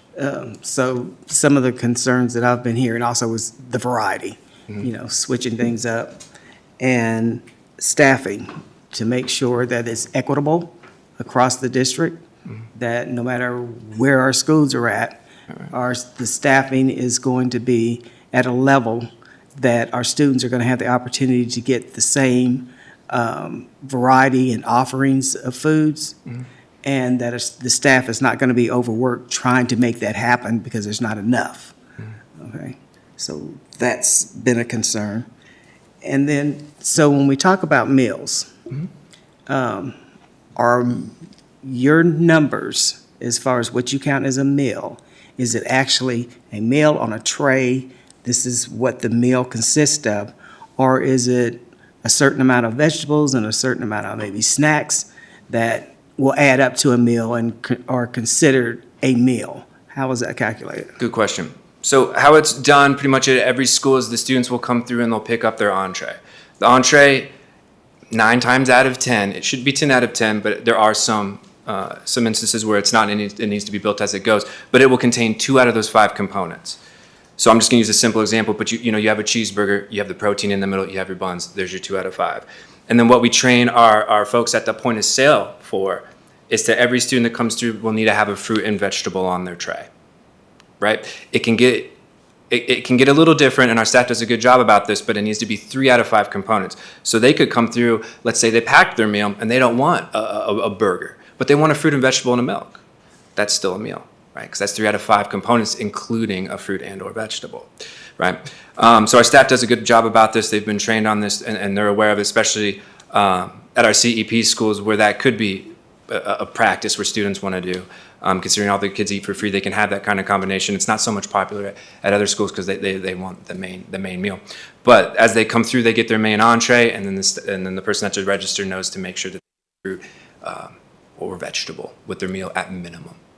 Okay, minimum. Thank you. Thank you. Dr. Rountree. Yeah, so I had a couple questions. Thank you all for the presentation. Thank you all for serving our children food throughout the day, breakfast and lunch. So I think the program is called Global Eats at the middle school. And to the point that our students had, it sounds like there's the main line that is supposed to be kind of the American food, if you want. And then Global Eats was something to have some more diversity associated with it. There's reports that often the lines are the same. Both of them are cheeseburgers. Both of them are pizza. Under the global? Under the global? Under the global, yeah. Yeah. When we put out the RFP and y'all advertised to us, I got the perception, at least, I think some of my other board members did too, that there would be a pizza and burger line for that other line, and then the Global Eats line would be more diverse. I raised this issue at our Virginia School Board Association conference with one of y'all's colleagues, and the response was that, well, America is part of the globe, And while that is true, I don't think it is part of the spirit of the Global Eats line. So I'd like you to speak to that. That's a good point, and that's something we'll have to look into, and we can double check our menu and number one, make sure that it's being followed and adhered to. I think that'd be the first step, and I think the second step would be what else do we have available that we can do there and remove that piece from that global line and focus more on the diversity piece. I immediately think of we have like there was a fried rice, a dumpling with an egg roll on there that I always go for. That's phenomenal, and it sounds like, and I agree, we need to focus on more stuff like that and get that exposure to the students. And I have gotten a report that the fried rice and dumpling is phenomenal. Yeah. But that there's often pizza on that line. Yeah, and there shouldn't be. So I think that's something that we'll have to take a look at. So I appreciate you. I would love to hear one of my colleagues who made the comment. Anyway, certainly, but hear you loud and clear. Yeah. Thank you. And another item, vegetarian options. When the RFP came out, we also discussed vegetarian options and making sure that there was a vegetarian protein. There was a hearty protein to get a child through the end of the school. Reports coming back to us are that vegetarian options are often salads, fairly light vegetables, not a significant protein mixed into that vegetarian option, such as a lot of bean, a lot of tofu, tempeh, so forth. Again, I'll open it to you speaking to the vegetarian options on a day-to-day basis and keeping those as a heavier meal than just a simple salad and grain. No, absolutely, and that's a fantastic point. I know that's something, and I had it in my notes here, that we were working on, and we implemented some new items in January, and I had a list of them that I was kind of going to go over, but we've been able to identify vegetarian, vegan, and some gluten-free options that were available, and we have them on the menu currently, I think, and we've been able to actually identify them. I think that was some of the problem too, is they may have been on there, but for a student, they're just looking at it, maybe it's glazing over or just not catching it or just not seeing it. So we went ahead and identified those pieces and put those in there. And we now have, I believe it was a vegan option for proteins. There's a crumble, and the crumble would be used for spaghetti options, perhaps for salads, anything of that nature, as well as a chicken nugget that should be available. Okay. Yeah, we just got the new chicken nuggets, and we also got a veggie burger, and a lot of people love the veggie burger. So there are a little bit of vegetarian options available now. And the last item that I had was just, there have been a lot of discussions of overpriced junk food. And I did see, I zoomed into the pictures and whatnot, and everything is labeled RF for reduced fat. But the meals that we're supplying our students are supposed to be these complete meals with protein, vegetable, fruit. How does it, well, one, are those same things provided as shown in the pictures at all three levels of schools, or is that just the middle school and the high school? And also, is it limited to how students can purchase those, or can they just go through the line and get 6 bags of chips and go to the table and eat chips and not get anything else? It's a good question. So I'll address your the first part of that question. The answer is yes. It's divided up between segments, right? So K-12 has their own, or I'm sorry, K-5 has their own regulations. 6-8 has their own regulations. 9-12 has their own regulations. Quick example is 9-12. You can sell sugar-free sodas. You can't anywhere else, right? Just as an example. And then for the second part of your question is that when the students have money on their account, they are able to come through and purchase 5 chips or 2 sodas or whatever it is that they're interested in purchasing, just like you would at a store or anywhere else. Yeah. And a quick follow-up question. In the children's accounts, is there receipts for the items that they're sold? Okay. Yes, absolutely there is. And we also have the ability to put on a note from a parent if needed. We use that a lot for dietary restrictions and whatnot. Okay. So you can put on a note that they're not allowed to purchase chips and protein bars and fruit roll-ups? If that's what the parent wants to do. Okay. Absolutely, yeah. All right, thank you. Yep. Ms. Purcell. Thank you all so much for being here tonight. Can you tell me more about what you envision for expanding summer services? What does that mean? a fantastic question.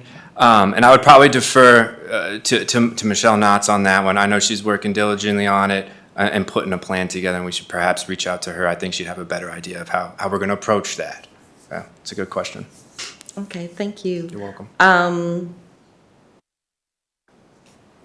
I really appreciate efforts to get student feedback for diversifying your menus. I mean, we can talk about our opinions or what grievances parents happen to bring to us, but they're the ones that are eating the meals every day that I think can give you the most honest feedback.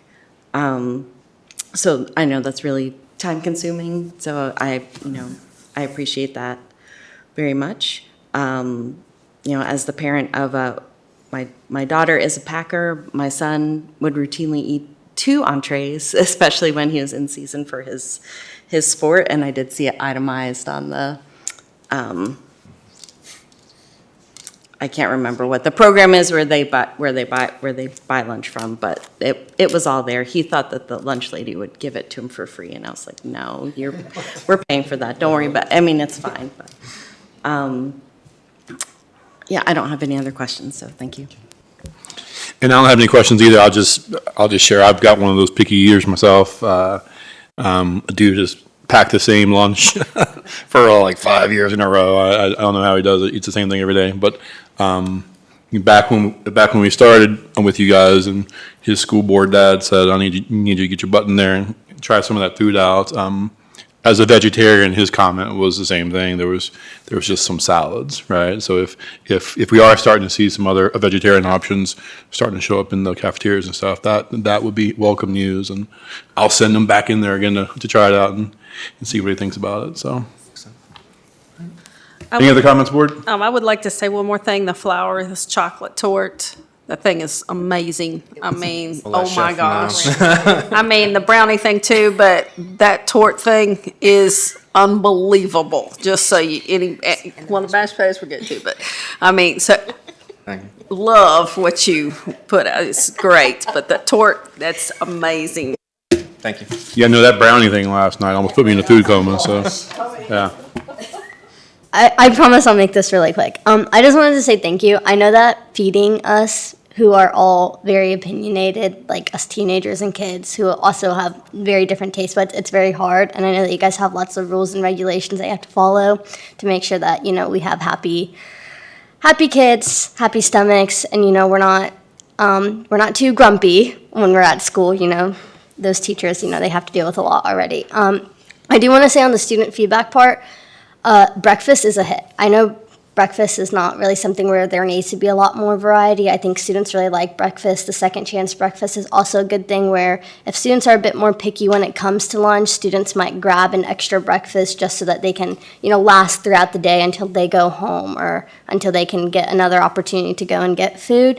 I think it's really just lunch. I know something was also mentioned to have samples for the global foods.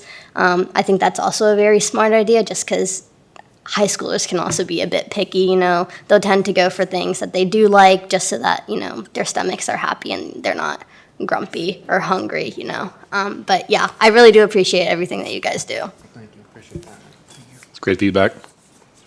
Anything else, board? All right, thank you so much. Thank you so much. Thank you. Thank you. All right, next up, David Dickinson, our Administrator of Social Science and World Languages, will present an update on Black History Month for Montgomery County Public Schools. Good evening, everyone, student leaders, members of the board, Dr. Bragan. Clicker.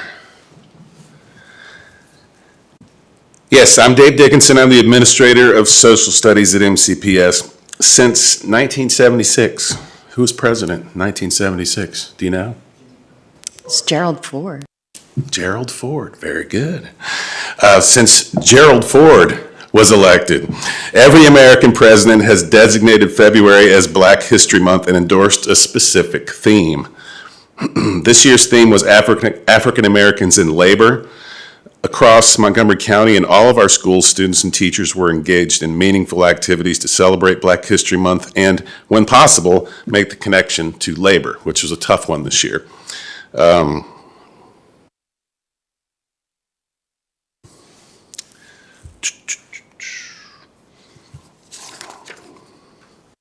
Our instructional staff in all of our schools work really hard to plan classroom activities and learning experiences that are supportive of Black History Month. It can be difficult to make that connection to the theme every year. Last year was a really easy one to make the connection to. This year with labor in elementary school, it was a tough one for them to work with. But it doesn't matter because they were focused on Black History Month all month long. A great example of this is Angela Johnson's fifth graders at Harding Avenue created one-pagers on a Black American of their choice. Each day of the month, teachers shared a slide that included short videos, read-alouds, and basic information on famous Black Americans. And the students' task was to create a one-page research project about an influential Black American of their choice who made significant contributions to our history. Their one-pagers were then displayed all month long at the front of the school, and they did a great job, and here's some cute pictures of them. Throughout all of our schools, though, even with the wonderful weather in February, it was evident that our kids were learning about Black history.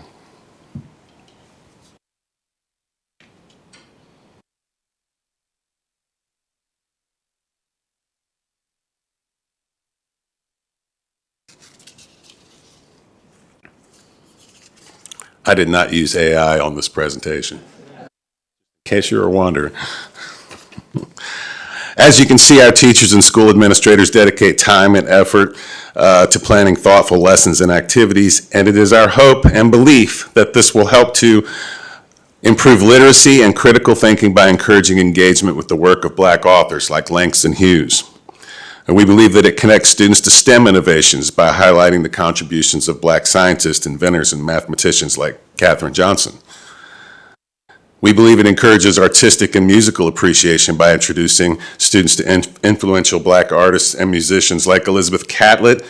It promotes civic engagement and leadership by teaching the importance of activism and civic responsibility. And then finally, and most important, it enhances their understanding of history and encourages critical thinking by analyzing people and events from multiple perspectives. And you have a copy of that list included in your packets, I believe. Many of our schools celebrated by including special morning announcements. There were school-wide contests or inviting special guests and speakers to schools, and I'll tell you a little bit about that in a second. These are some of the daily slides that were used for Black History Month trivia contest, and I was really excited to see these. I love how they made this relevant by focusing on really contemporary figures, and they even made a local connection by including the late, great Bill Brown.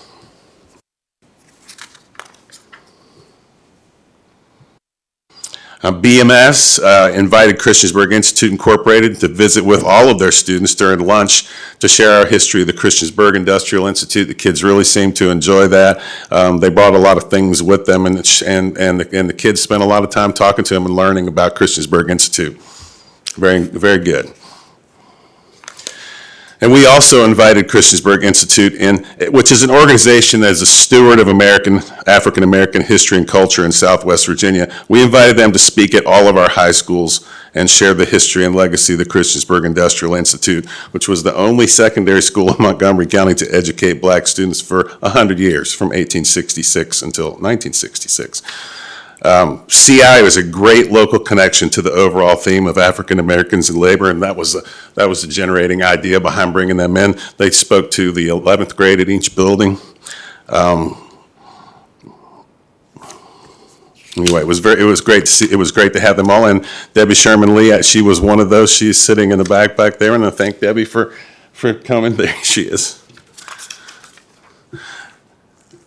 AMS invited several Black fraternities and sororities to perform a step show, talk about service. They did a question answer session for students and staff. They even played dodgeball during PE.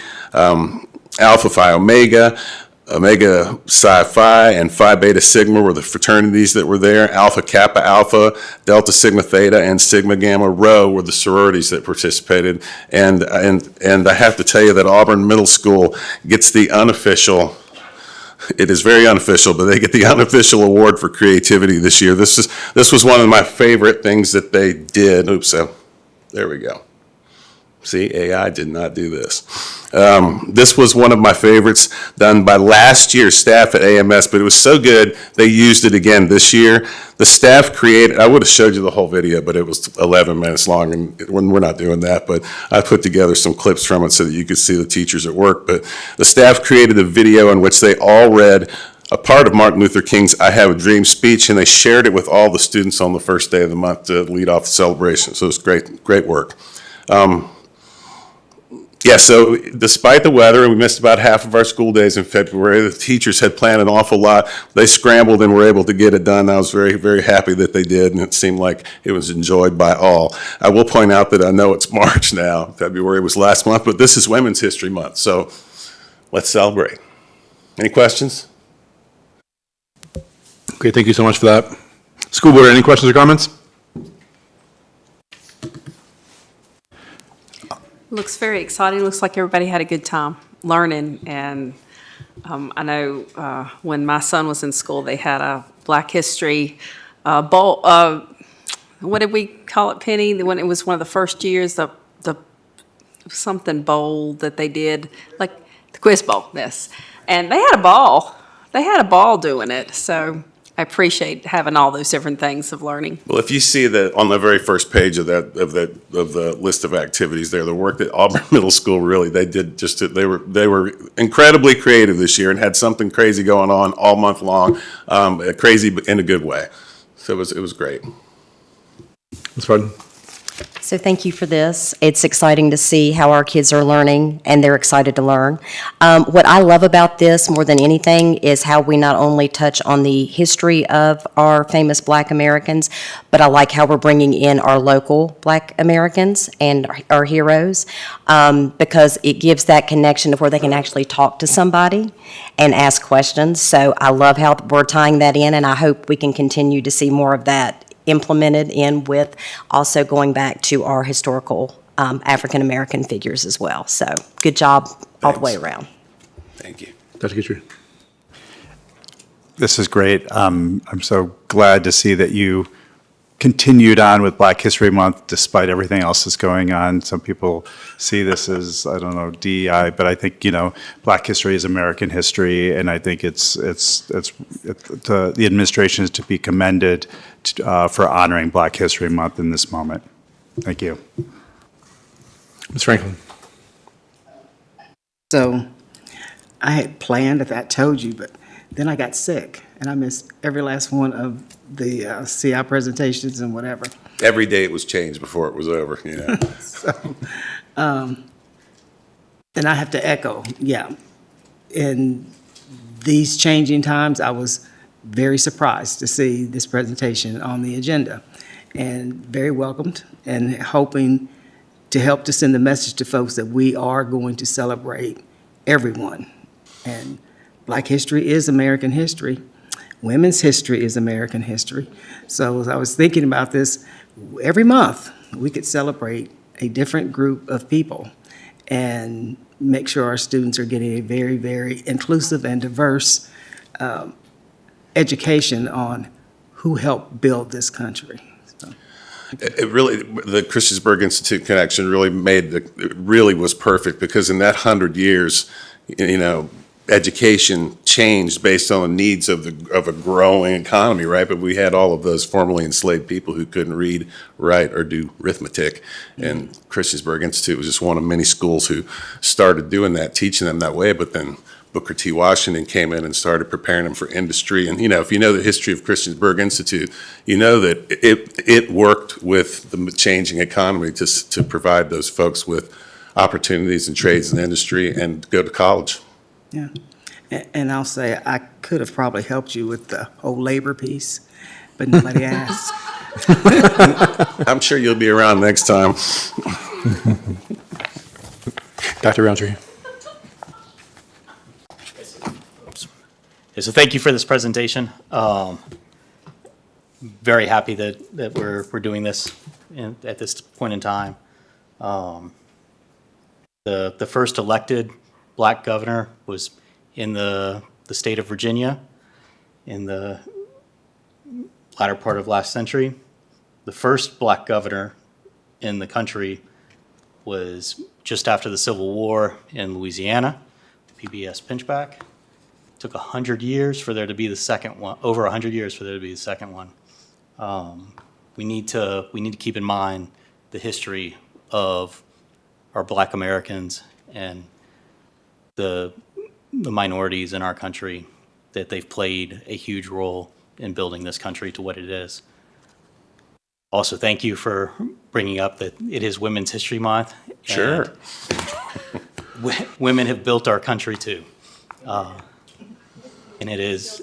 In case you're wondering, all teachers were supplied with resources and encouraged to celebrate Women's History Month. Thank you. Thank you. Ms. Purcell. I feel like my mic is really loud tonight. I'm sorry. Thank you. I don't know that I can say anything more eloquent than my colleagues have already said. I'm just very appreciative of the engagement with the local cultural heritage group so that our students can make those ties to things that happened here, because sometimes you very much take for granted your community and are not necessarily sensitive to all the things that came before you. So I appreciate that effort very much. Thank you. I don't have anything else to add. This is a great presentation. Thanks for being here tonight. Thank you all. Have a great evening. All right. Next up, Mindy Stanley, our Administrative Assistant to the Director of Finance, is asked to be appointed as a Deputy Clerk for the Montgomery County School Board. The Deputy Clerk shall be empowered to act in all matters in the absence or inability of the clerk to act. Do I have a motion to appoint Mindy Stanley as Deputy Clerk for the Montgomery County School Board? Second. Dr. Roundtree and Ms. Franklin. Any discussion? Ms. Osborne, please call the roll. Ms. Bond? Yes. Ms. Franklin? Yes. Dr. Gitchen? Yeah. Ms. Parton? Yes. Ms. Purcell? Yes. Dr. Roundtree? Yes. Mr. Hudson? Yes. 7 in favor. Motion carries. All right, next up, Dr. Bragan, our superintendent, and Dr. Barbara Wickham, our assistant superintendent for curriculum and instruction, will present the division-wide plan for improving student achievement and reducing disproportionality. Thank you, Chair Hudson. This was one of the goals that came out of my evaluation that we completed in the goal review in December. And this was shared with the school board on February 1st, I believe, along with the reducing the disproportionality goal for behavior. So we're going to present that tonight, and then Dr. Wickham, as our assistant superintendent in charge of curriculum, is going to lead it. So Dr. Wickham, when you're ready. So during the presentation, I'll discuss how the factors that result in gaps in achievement are identified, how division and school support or improvement plans are developed and implemented, progress monitoring, and also share some resources. So starting with the big picture, all plans address these 4 areas that you see: academics, staffing, organizational learning, and school climate. Each year, we conduct a division needs assessment. Our division leadership team and strategic plan team work together to create this needs assessment. We gather data, we analyze that data, and from that, we develop problem statements. From there, we really try to dig in and conduct a root cause analysis. And then from that, these teams work to prioritize the needs and develop goals. And here I've linked in our division needs assessment. So just like our division team, every individual school, they conduct a needs assessment as well based on their individual school's data.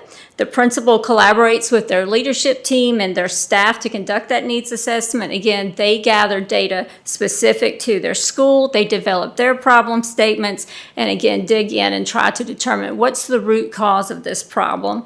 Then they work together to prioritize those needs and develop goals. And again, I have an example linked here for you for the Shawsville Middle School needs assessment.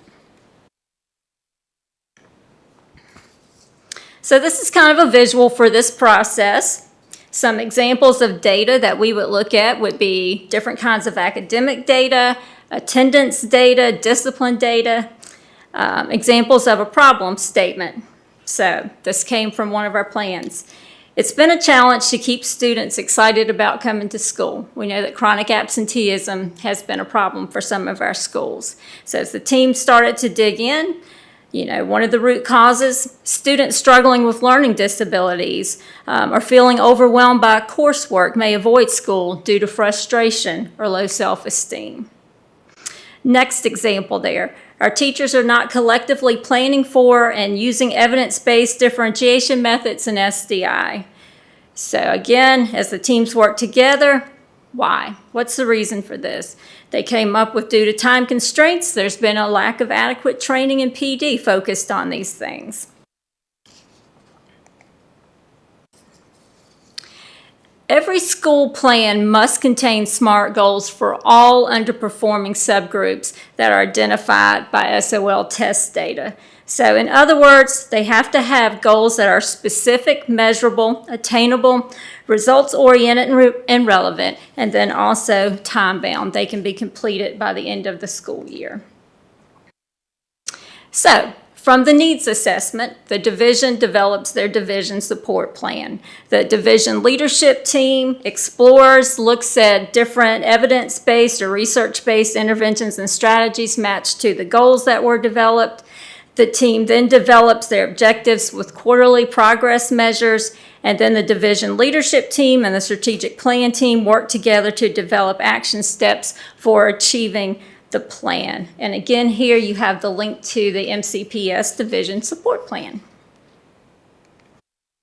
So just like the division plan, each school uses their needs assessment and their goals then to create their comprehensive school support plan. And this is also, it used to be called school improvement plan.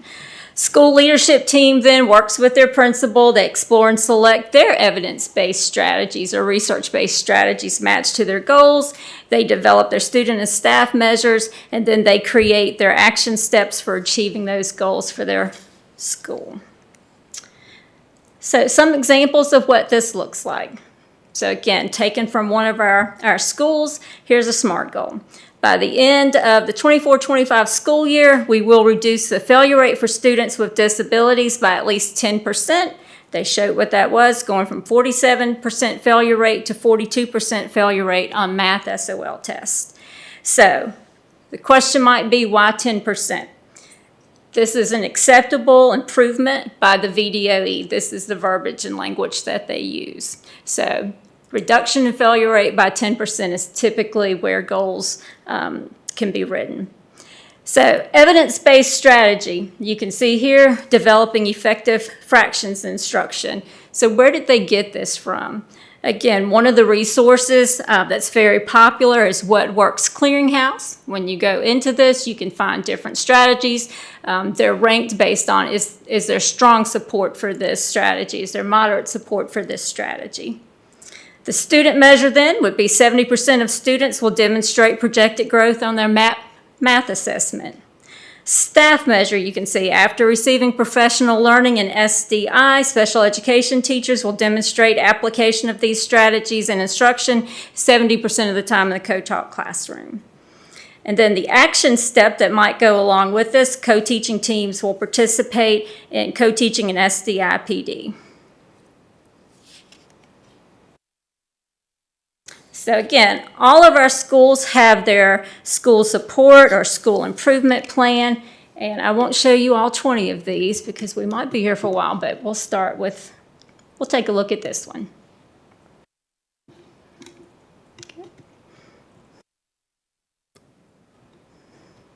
So again, like the example that I showed you, you can see here it starts out with our academic supports. They've already conducted their needs assessment. So from that needs assessment, they've identified barriers. They've written their SMART goals. You can see here, reducing the failure rate for students with disabilities in math by 10%, for example. And then as you move down, you'll see the evidence-based strategy name. So they put the link in where this came from. Again, typically that's What Works Clearinghouse, but that's the strategy. According to them, there's strong evidence that this is effective. You've got the description of what this strategy is. And again, the team worked together, the principal and our leadership team, along with other staff members. They created their student measures. For example, scoring at least 70% or higher on their common unit assessments in math. Then they have their staff measures, teachers working together at least once a month during their math PLC to determine language to focus on each unit. And typically, getting into the weeds of this, teachers would work with other grade level teachers, but to have that vertical conversation of what's the language of math that we need to use to have some consistency. So again, not to go through all of this, but you can see that depending upon the school and where their needs are, schools would have goals typically in math and reading and oftentimes science as well. So again, you see the action steps here to go along with helping to achieve those goals. Then moving into the next domain, staffing supports. So again, one of the things that they had identified was that teacher turnover at their school was at an all-time high. So their school would be fully staffed, 100% staffed for this year. As you move down, they talked about doing stay interviews and mentoring, creating those common planning times and PLCs so teachers can come together, work together, and support one another, meeting with mentors, making sure that everybody who needs one has a mentor. The next section, organizational or professional learning supports. Again, you see here they've identified the issue that they want to really tackle implementing PD. Again, they talked about some of the challenges they had, and they decided that in their goal they were going to work to differentiate their PD. So if I'm in grades K through 3, I'm the only group that's given vowels, just making sure that teachers were getting what they needed. So action steps. Again, creating a master schedule to allow for grade level common planning time. As you'll recall in our strategic plan, that was one of the things that we had discussed was really important for success. Then our last domain, school climate supports. So here they talked about reducing or making sure that there are chronically absent students that remained under 10%. They actually, the previous year, had done really well. They had one of the lowest rates in the division. So they talked about the importance of engaging qualities. We want to make our classrooms so fun. Our lessons are so awesome that our kids want to come to school. Why would I want to stay home when I'm going to get to learn about generative AI, right? So then as you move down, again, they talk about here are the things that we're going to do to make sure that we're supporting our students. Attendance plans will be created for students with 8 or more unexcused absences, conducting home visits for students who are frequently absent. So again, this is just one example. All of our schools, again, work together to create these plans.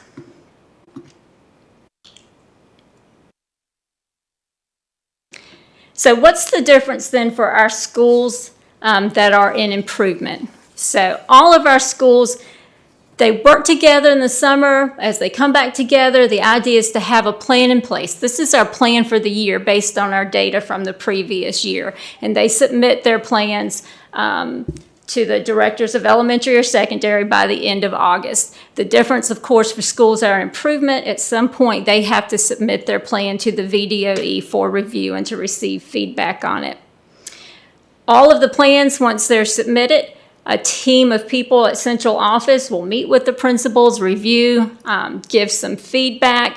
One difference for those schools that are in improvement, the expectation then is that the things that are in that division support plan, they also need to be reflected in the school's plan as well. And then as you move down, they've gotten their feedback, they tweak their plans, put it in front of the faculty and staff to make sure that, you know, everybody understands we're working together, we're all moving this train forward together. Then principals are asked to review these plans with their leadership teams quarterly, and then at the end of first semester to update, make adjustments as needed, link in any supporting data. Schools that are in improvement are required to meet with a division support team either quarterly or monthly, depending upon what level of improvement they're in.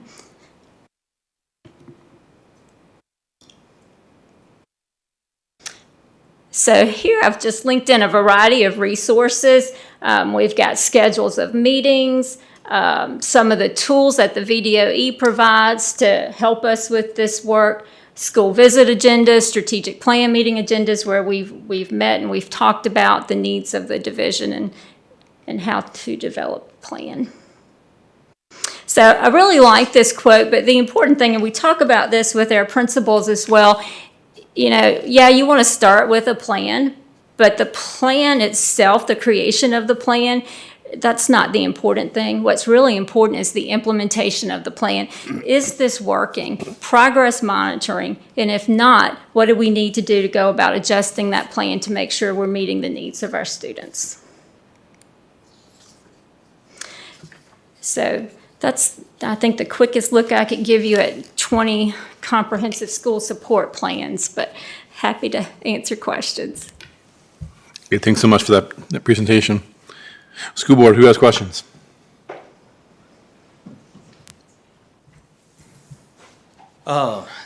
So in the plans for IEPs and 504s, I have a question, just what are the percentage of students in our county that have a learning disability and are being treated or accommodated with an IEP or 504 plan? Oh, gosh, I don't know that number off the top of my head. Dr. Walker, do you know what percent of students have an IEP? We certainly can run that because meetings take place daily, monthly, so those numbers will change. So we can run that tomorrow and get you that information Dr. Bregan can give to you guys. Thank you. Yeah, I guess some of the things that we have witnessed with equitable services for our students is that students aren't being identified properly, and I'd like to see some kind of plans to make sure that we identify those students properly.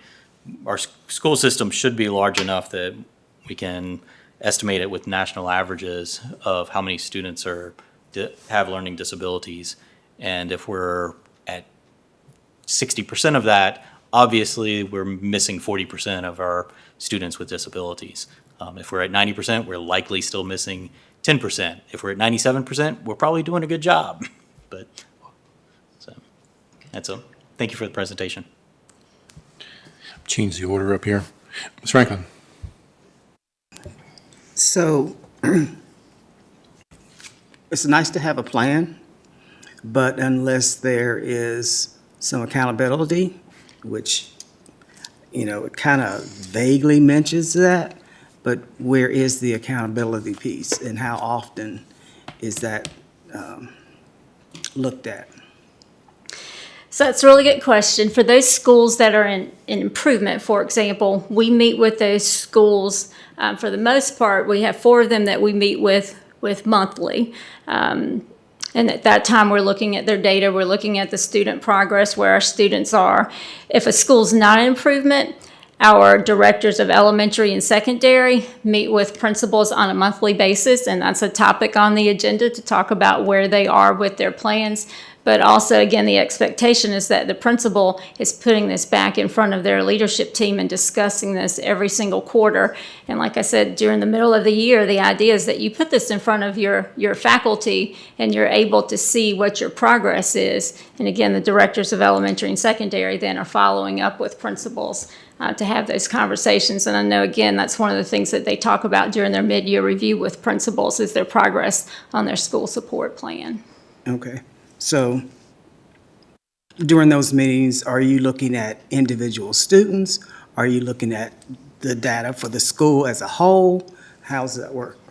So for our quarterly meetings and our monthly meetings for those schools that are improvement, we actually have spreadsheets with every single student that's receiving an intervention where we go through and we look at the students. So for example, after MAP testing, one of the things that we did this last go around is that depending upon the student that they, or the student group that they had written goals for example, we would go in and say, so here are all the students that are identified on your spreadsheet in grade 6 that have an IEP. Let's look at every single individual student that did or did not make their growth target. And if they didn't make their growth target, did they show growth? And if not, why didn't they meet their target and why didn't they show growth? So we actually, these meetings, we go through student by student and talk about children who are and are not making the progress that they need to make to be successful and what are our next steps going to be. And that's done with every group of students? So that's done for the monthly meetings and the quarterly meetings for the school improvement. That's done with every student that is struggling that's on their intervention list. So if a student's been identified and they're on their watch list and they need extra support, so if I'm working below grade level, for example, I would be on that list. Or maybe I've been added to that list. I started out okay, but my grades are showing I'm not doing well. Then that's another student that's added to the list. So we get that granular. We dig in and we actually talk about individual students. Okay, so if you look at our data, the disproportionality of discipline and achievement run neck and neck. Is that something that's being looked at?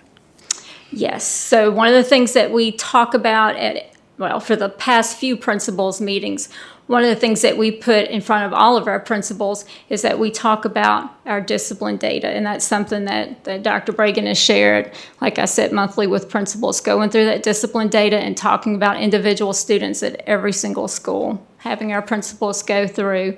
We have a new process in place where our principals are able to now more easily pull that information. We're actually excited about it because it used to be more cumbersome, but we've been able to show our principals now how they can quickly go in and pull that data to be able to look at their individual students. And you're absolutely right. When we're meeting and we're talking about these students who may be struggling, a lot of times I'm struggling academically. I'm struggling with chronic absenteeism. I'm also struggling with discipline referrals. And so, again, just making that correlation, what are we doing? We're struggling across the board and having those conversations with the right people at the table. So we have Mr. Howard who participates in our meetings. We have Ms. Woodsetzer who participates, Dr. Walker, staff members. So we try to make sure we have the right people at the table so everybody's asking the questions about the whole child. Okay, I'll stop for now. Dr. Bragan, I realize I just kind of jumped right into board questions. Did you have anything you wanted to add into this? No, obviously, it's something that we've been focusing on all year. I appreciate that, though, Chair Hudson. You know, one of the things that was our focus with our administrators, and anyone in the room could tell you this from when we met in last July, was we had three things we wanted to focus on.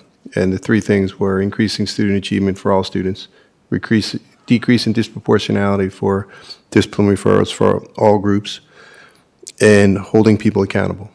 And that's been a focus at every meeting, everything we talk about, every initiative that comes across us. And the proof will be in the pudding. You know, our expectation is that our principals are going to move their buildings forward for all the things that we mentioned, all the things that we put together, and that they're going to have that same expectation for their staff. And if they're not, they're going to be put on a plan or they're going to be showed the door. That's the accountability that's been lacking here that I've seen. So. All right, right on. Dr. Guitry. Thank you so much for the presentation, for all the information. One of the things I couldn't quite tell as I was going through this is what is new that you're doing versus what you've been doing, because some of what you went through, I was like, it sounds like this is what the division has been doing all along. Can you help me understand a little better, like, okay, so these are the things we've done in the past, but here are some of the new things that we are doing to move us forward? I think that, one, the VDOE created these new templates. Year before last, we used a different template. Well, they created whole new templates. And the purpose of the revised templates was really to walk us through, and everybody across the state, just to do a better job with the needs assessment. And I think one of the pieces that a couple of things that we weren't doing that this has been helpful with. We've analyzed the data and we've talked about the things that we want to do, but we didn't really necessarily always get down to, well, what's the root cause? You know, and you can keep going and keep digging deeper. So why aren't children coming to school? Let's talk about that. Let's figure out what's the why. That's one piece, is really trying to identify the why behind it. The other piece is just this idea of selecting evidence-based or research-based strategies and looking at, what truly has been proven to work. And, you know, for schools that are improvement, for example, they're expected to pick things that have strong evidence of success. So that's something that's been completely new for our principals. Okay, great. I just have a couple other questions. One is, I think I located it. A lot of the presentation has been on school-based. And one of the things that I asked about, and I think I'm the only person, is division-wide SMART goals. Is that on the Virginia's division support plan? Is that document there? Because I went through it and I was like, I think this is where it is. It's very much like a template. It's this one, the MCPS Division Support Plan. Yeah. It would be a lot to go through it. Is there anything you want to draw our attention to, just so we have like the division-wide perspective above the schools? I mean, I know I'm putting you on the spot right here, but as I was going through this, I was like, I think I found it. So, oh wow, there's a lot here. If I had to simplify it and say the one thing that comes to mind over and over again is just how poorly our students with disabilities are doing year after year. And, you know, some of our student groups are up and down, above state average, below state average. And I think the thing that we really have honed in on is that our students with disabilities have consistently been below state average. Right. So that's not the only thing that you'll see, but that is a big piece of it that, you know, that we talk about in here and the things that we can do. Obviously, there are different parts to it. Chronic absenteeism is something that we address as well, but certainly those things that we need to do to support our students with disabilities. And also with the Virginia Literacy Act, you'll find pieces in here about our adoption of high-quality instructional materials and just making sure that we're using rigorous materials with all of our students. Okay, great. And one of the reasons I asked is just so that we don't send the message that accountability is only for schools, but for the division's leadership, from top to bottom. So I thank you for this. It's going to take a while to go through all of it. One final question. So I know that we have some schools on plans. What are we doing to reward school leadership for exceeding expectations? Do we do any? As I was going through this, I was like, okay, I could tell like the accountability, discipline, people who like were below. For our administrators who are exceeding expectations, or if we want to encourage them to exceed expectations, because when one school rises, it brings others up. So how do we reward schools for overperforming? That's a really good question, and I think we can do a better job of that. I know, you know, of course, the VDOE, they have their recognitions for schools, you know, and I forget how many it is across the state, but the big exemplar awards, for example, we also try to recognize principals in different ways, things that they've been very effective at, and you see it in their data. They're given the opportunity to share and present with their peers, and while that's not necessarily something for the whole entire school, I do think that our principals who are doing a good job, and you see in their data that their children are really being successful, that is a way that some of our principals feel rewarded, but I certainly think we can do a better job at that. Okay, thank you very much. Ms. Parton? Dr. Wickham, thank you so much. I'm actually really glad to see this finally coming to fruition, and I do want to thank the VDOE for their guidance, because they have provided us with a much-needed tool and kind of somewhere to begin to start to plan on how we're going to try to fix this problem. And I wasn't able to look at all of the plans, but I did look at about 3 or 4, and the plans are extensive. So they had to sit down and really go through, and it's very individualized by school and what they see, just like all of our 4 districts are very individualized with different things going on in different areas. So I was glad to see, and I was trying to look at ones from different districts just to kind of see the comparison. And I was very pleased to see what had come together on each of the different districts and kind of get an idea of where some problems are with each one. So I was glad to see us getting started on that. And I am happy to hear about we are being more proactive on the accountability piece because that's a huge part of it. And I think, I don't necessarily want to say that we're dropping the ball on accountability, but I don't know if we have technically been pushed to make that as important as it should be. We have great staff, we had great administrators and great teachers. Maybe we just needed some more guidance on what we needed to be looking at and how we should be looking to improve. So I was glad to see that guidance there. I also think, especially with our disability children and our students, that sometimes, from what I have seen in the past and recently, I've had some students sitting in front of me, and I've often looked at the writing and how it's written, what it looks like, verbiage used, and I'm looking at what grade this child is in, and I'm thinking to myself, something's not right here. And I'm thinking, how did this child get from this to where they're at now and it not be noticed? So I'm really getting excited to hear that maybe we can stop that, because we're not helping that child. And by continuing to move that child forward when there's apparently a problem there, and if I'm sitting there noticing it and what I'm reading from something they've written, or where I feel like I've seen other children of that age or that grade be at compared to what I'm seeing from this child. And sometimes I've heard that our families have been in touch with issues they've had and tried to get help.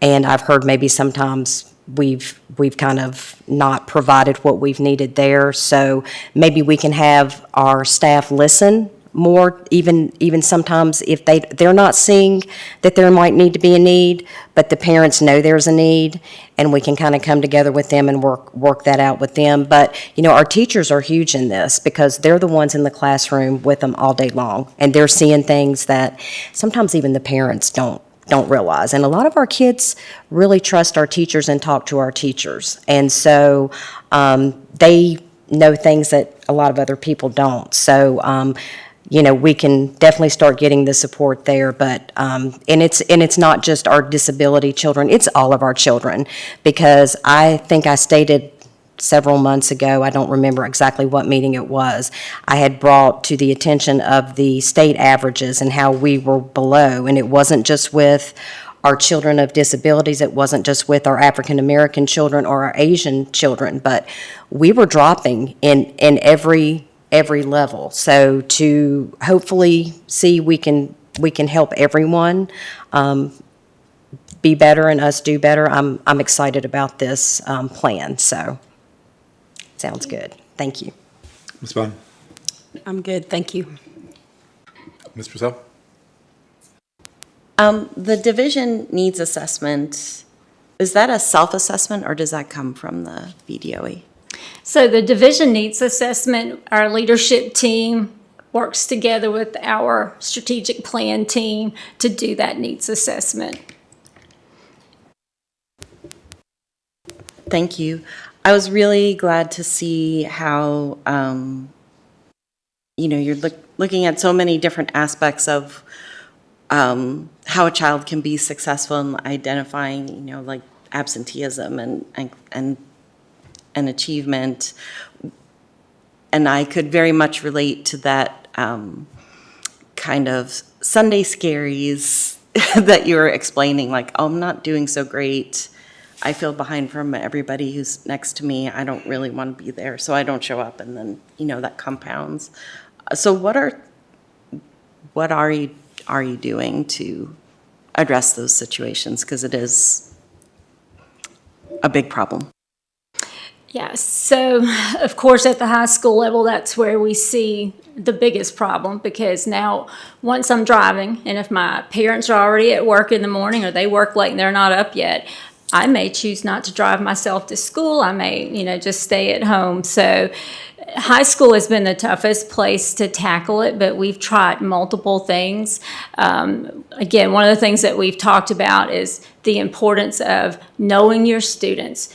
One school, it's called a dot activity. They put every single student up and they ask faculty members what they know about the children. And they work to identify those students that nobody really seems to know a whole lot about. And those kiddos don't have a relationship with somebody. So then making sure that they match somebody on staff with those students. Because, every kid wants to feel like somebody cares about them. So trying to make sure that we're finding those students.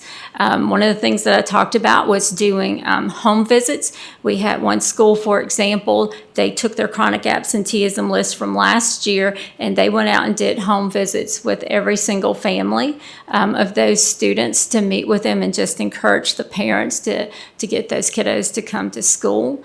We've piloted a new program that actually sends out our letters for us. And, some of the feedback, it is a little bit aggressive because, you get that letter when your child's not coming to school and it's telling you, hey, set up that conference. And so that seems to, based on the data that we just saw earlier this week, seems to had some impact there. So just a whole variety of things. Again, one of the most important things that we can do is just make school a place where kids want to be. Like if I get to choose between staying at home and coming to school, making it that place where, yeah, I want to get up and I want to go to school today. This is important. Thank you so much. What especially resonated with me from what you said was just that developing relationships, because as I understand, sometimes that's one of the greatest indicators of student success is just having a connection with your teacher that opens up learning so much more when you've built that relationship. I had one other question that also comes from the needs assessment. It says that the number of teachers with less than 3 years of experience is 188. So that would be about 20% of the MCPS faculty. Is that ballpark? That seems really high. And I understand we are just an example of a whole national issue that we're not going to solve, but we have to solve it for the kids that we're responsible for in Montgomery County. I was really also glad to see that emphasis on collaborative planning, because I know that really contributes to student success. But just what are some other things that you're doing to mentor these teachers, help, I've been in my job for 7 years, and I'm a much better teacher than I was when I started. So what are some other strategies that you're doing to help mentor these new teachers and retain them? How long do you have? All right, so we have a robust mentoring program in place. So every single school has a lead mentor. And then every teacher that's new to this school is assigned a mentor. So the lead mentor works with our mentor coordinator. We have a monthly checklist of things. Here are the things that are coming up that you need to be prepared for. So for example, one of the things that we see with some of our young teachers, they are very uncomfortable with parent-teacher conferences, just sitting down and having to talk to, that parent. So then the lead mentor will train the mentors on, hey, here's some things that we need to do with our new teachers to get them prepared for parent-teacher conferences in October, for example. So just going through and having those constant meetings between the lead and the mentor, who then works with the new teacher or mentee to make sure they're prepared for those different things that are coming up. How do I set up my grade book? How do I make sure I'm prepared for SOL testing? All the big things that are coming your way. It's on this checklist, like I said, each month, and we provide that support for our mentors who are then working with those teachers. And also in the very beginning, as we're hiring people, we ask principals, like as soon as you have a new hire, we start in June, go ahead and assign a mentor, because as much as possible, we ask that if they can, to go out, take that person to lunch, start building that relationship, because when you ask people what really makes them stay, it's that relationship that they have with somebody. So just working early on to build that relationship to make that person feel welcome in their new school. Thank you. I didn't have any specific questions that hadn't already been answered, but I'll definitely say I really appreciate this presentation, and in particular, all the links out to the plans, both a division and the schools. You know, we talk about accountability a lot, but a big part of accountability is transparency, right? So not only for us, but, you know, in the community as well, being able to see these plans and understand what's going on.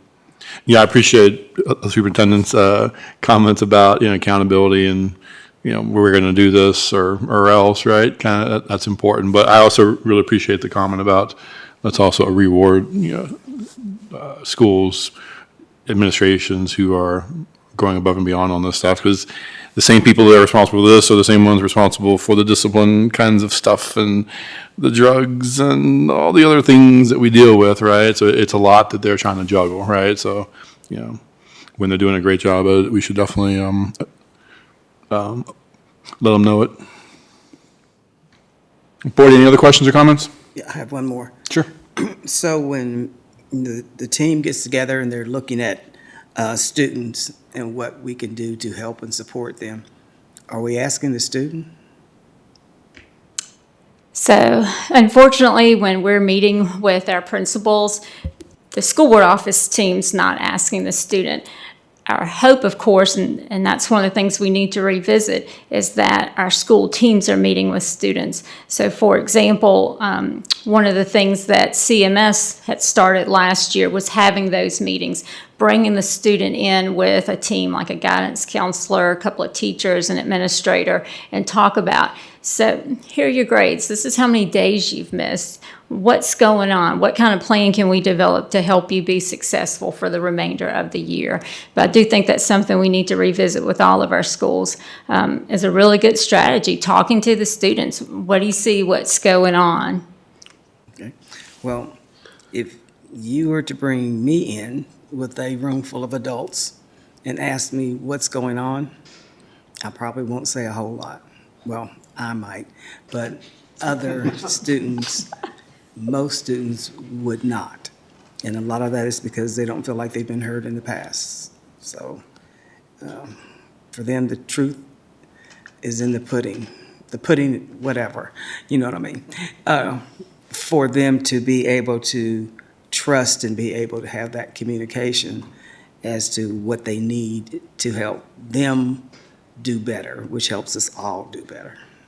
On a singular level, we have encouraged our schools to really think about assigning mentors to students that are struggling and picking that one person that they've been successful with or that they feel comfortable with. Maybe I'm in 10th grade and there's not a single teacher in 10th grade that I have that relationship with, but there was one in 9th grade that I really felt comfortable with, and trying to look at the students who really need that extra support and giving them that mentor, because all the research shows children who are struggling, if they have that adult who helps to make a difference in their life, it really can help them turn things around. Okay, board, anything else? Thank you so much. All right. Next up, the administration will present an update and discussion regarding the FY 25-26 operating budget.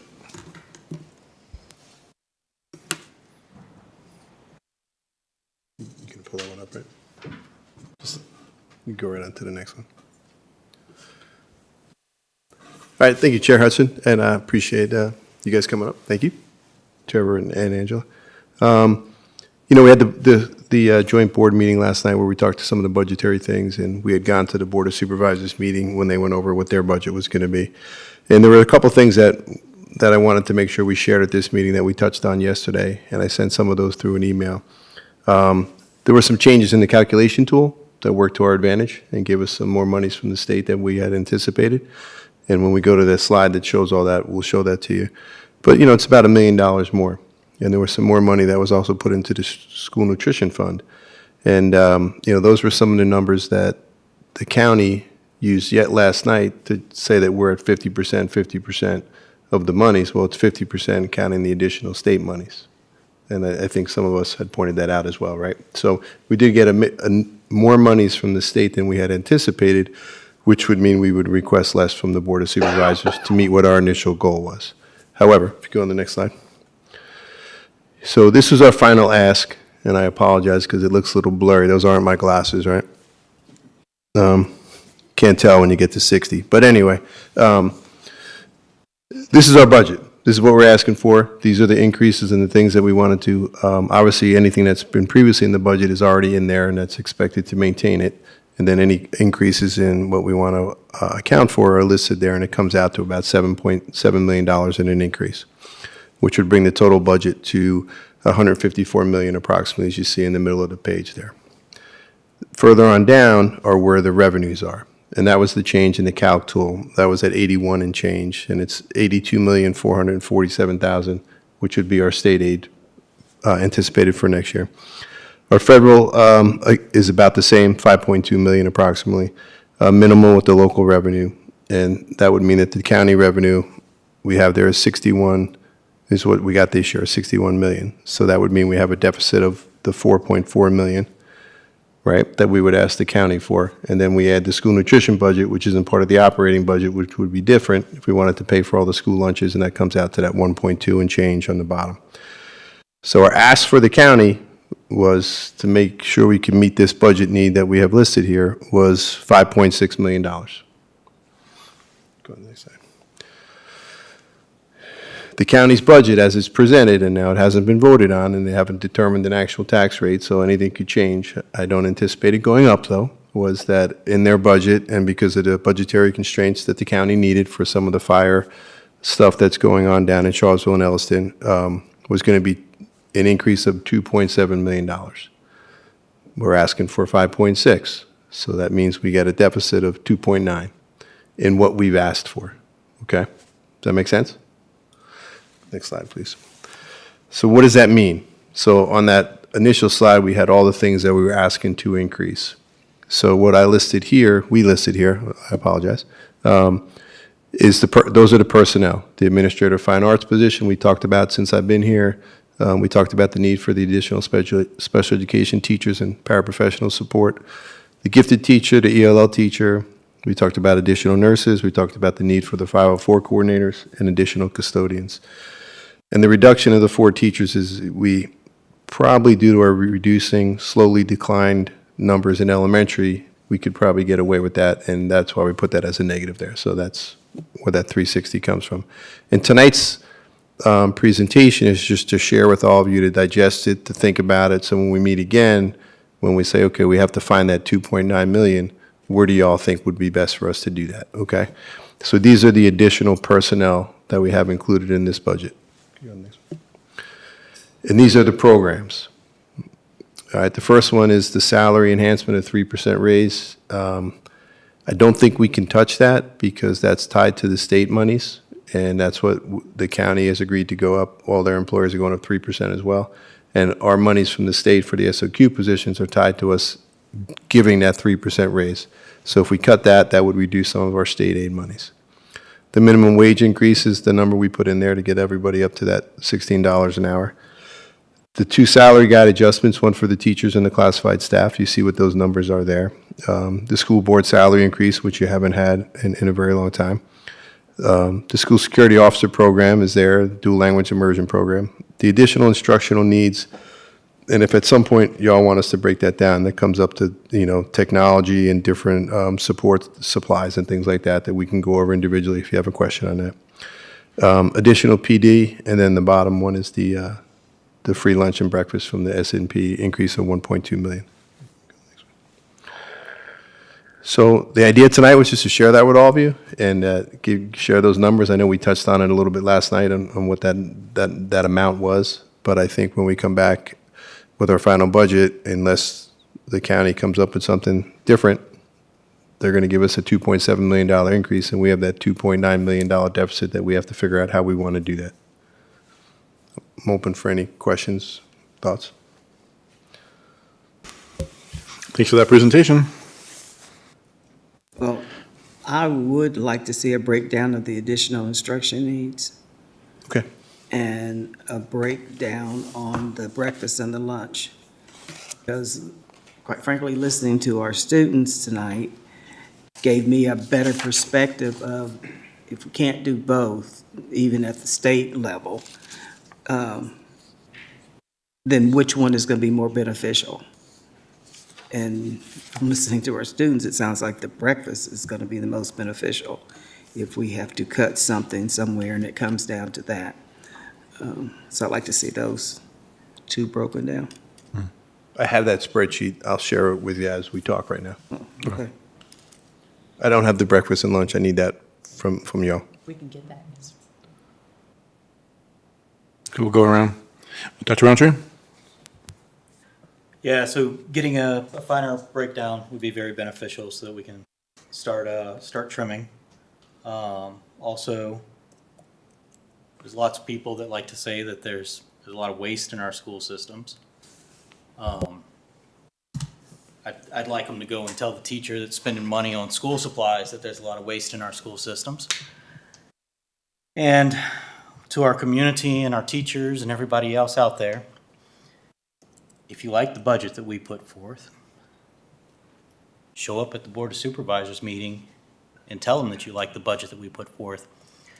They have, of the increased revenue that the county is receiving, they are providing us approximately 30% of that increased revenue. We are just a little bit over 50% of the budget today for the county, for the school. So one would commonly think that of the increased revenue, the school system would get about half and the county would get about half. But they're giving us 30% and they're taking 70%. They're giving us a $2.75 million increase on about $70 million.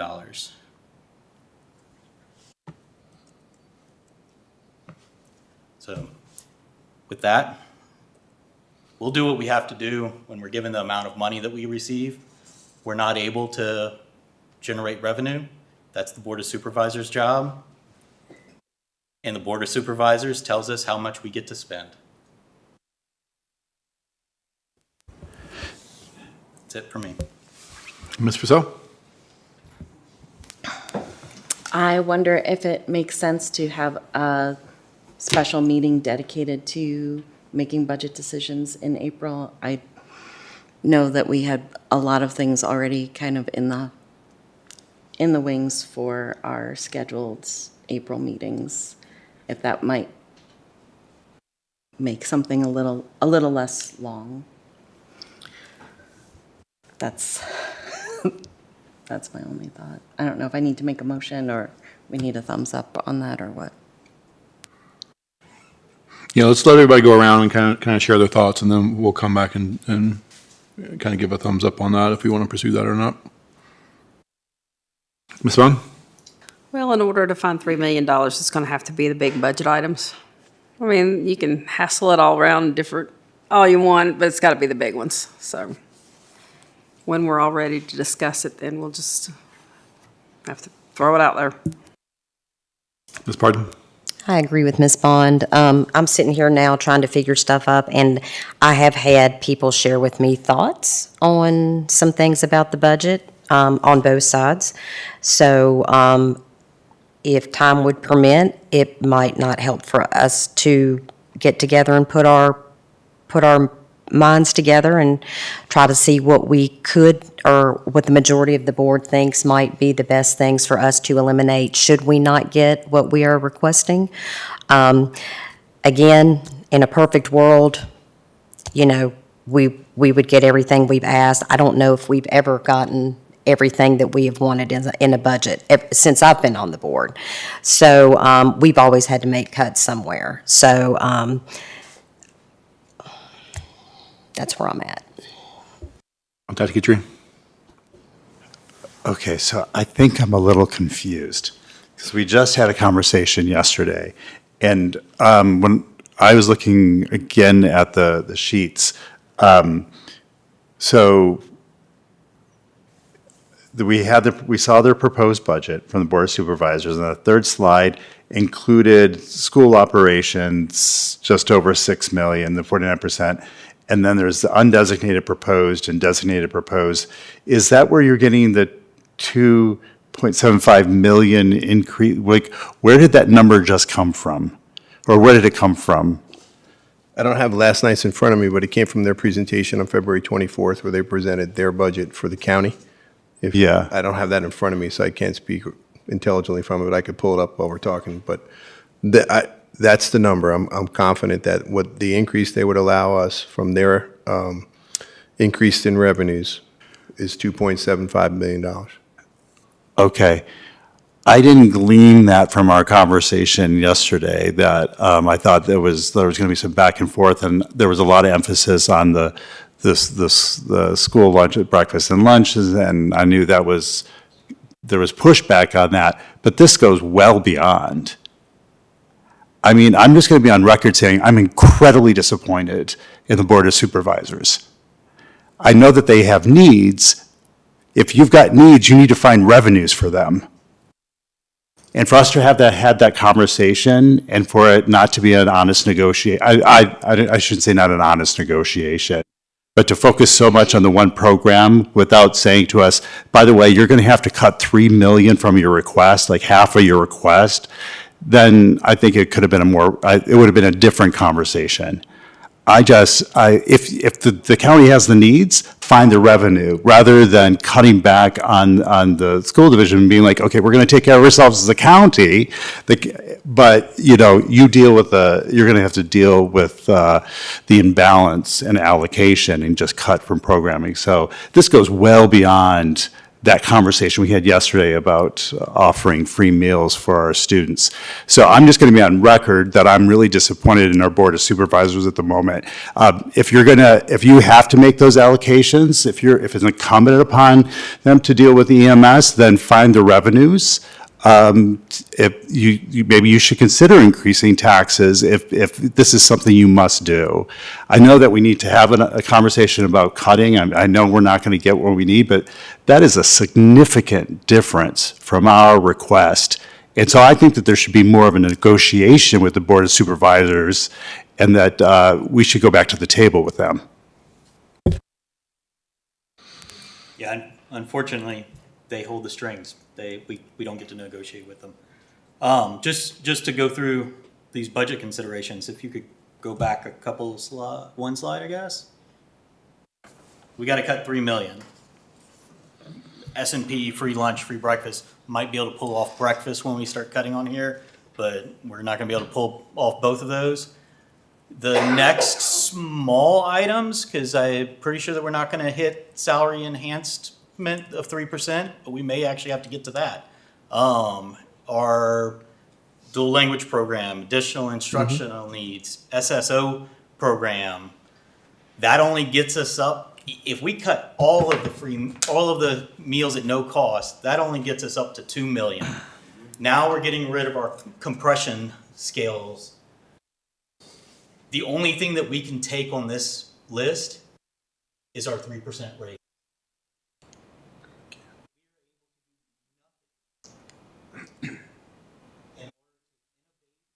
And attract talent to our school, into our school district, or to attract residents into our county. To be an innovative school district that thinks beyond, that takes care of our teachers, that feeds our students, that teaches multiple languages. Show up at the Board of Supervisors visits. Teachers too, because we can't compress these salaries. Everybody. Make them go till midnight at their next meeting. I guess I think we've gone around, haven't we? Started there, I think. Yep.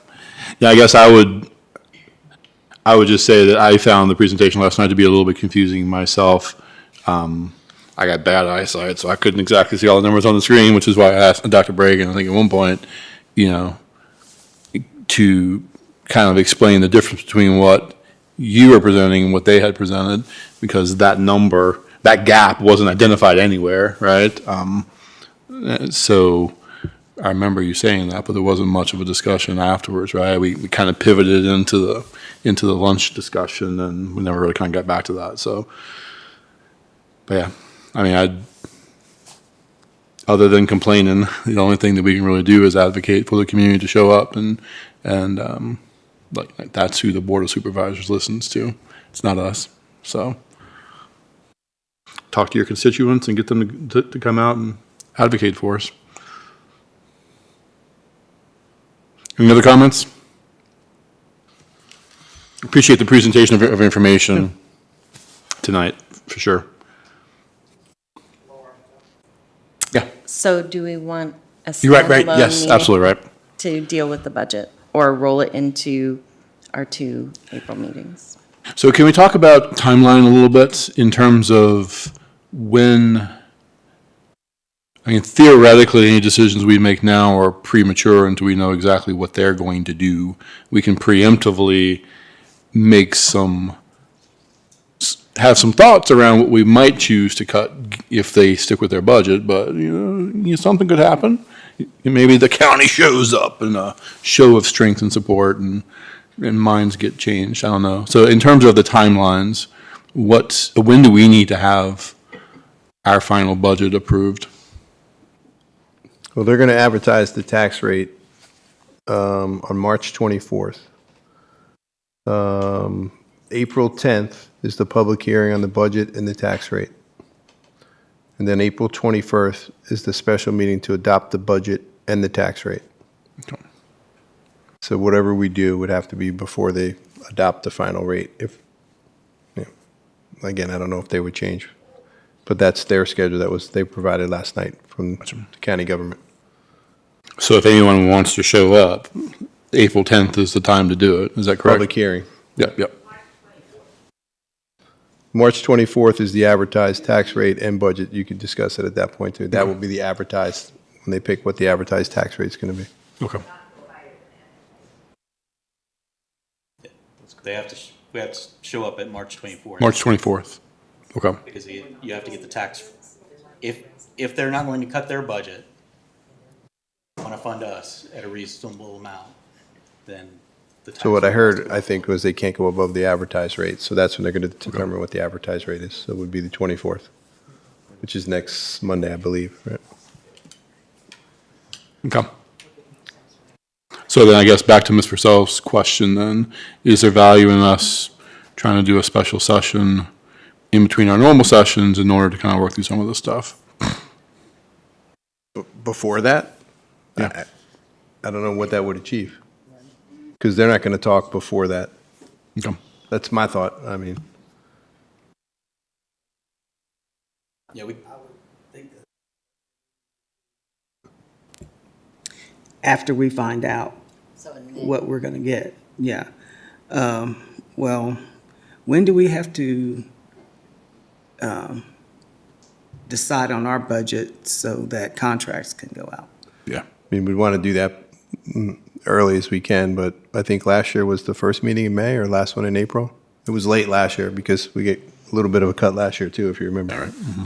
It was actually the second meeting in April. It was the second meeting in April In May. last year. Yeah, it was late. Okay. And I believe right now there's a meeting on April the 22nd that we penciled in as a special meeting. It was supposed to be to have a special hearing, the public hearing on the budget, but the timeline has kind of shifted a little bit, with meeting with the county and such. So that's still there, the 21st, you would have the county's approved budget. So if you wanted to keep the 22nd, that might be a possibility for this board to discuss it after that. And then you would be able, on the first May meeting, to establish the budget and do the advertisement. You have the public hearing that last meeting in May and make a decision on it. Yeah, that makes sense. There's an extra Tuesday in April, so. Okay. Okay. Yeah, let's maybe pencil that in, and we can decide as we get a little bit more closer to it if. So April 22nd? I think so. It doesn't have to be 22nd, it could be, I guess, the 29th, that still gets us before our next meeting, but. I think we tentatively scheduled that one. Okay. Like on the calendar we approved, right? You tentatively scheduled every Tuesday. No. No, we backed away from that. We didn't. We kept that one as a budget meeting, I'm Right. pretty sure. Okay. Great. April 22nd. April 22nd. Yeah, we do. So our minds will be fresh and still on track to There get you go. work done. Yeah. Board, anything else? Okay, great. Thank you so much. Thank you. No more enjoyable conversations and budgets and calendars. All right, board, are there any items of unfinished business? Sorry, I want to get that on my calendar here.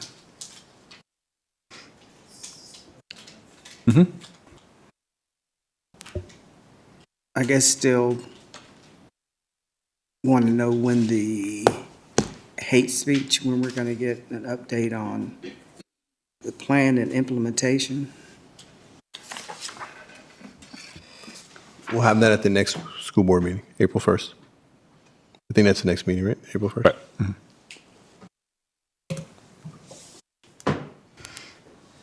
And Dr. Bregan, I also had a question. When is the updated code of conduct? When would that be something that we would see? Should be coming soon, too.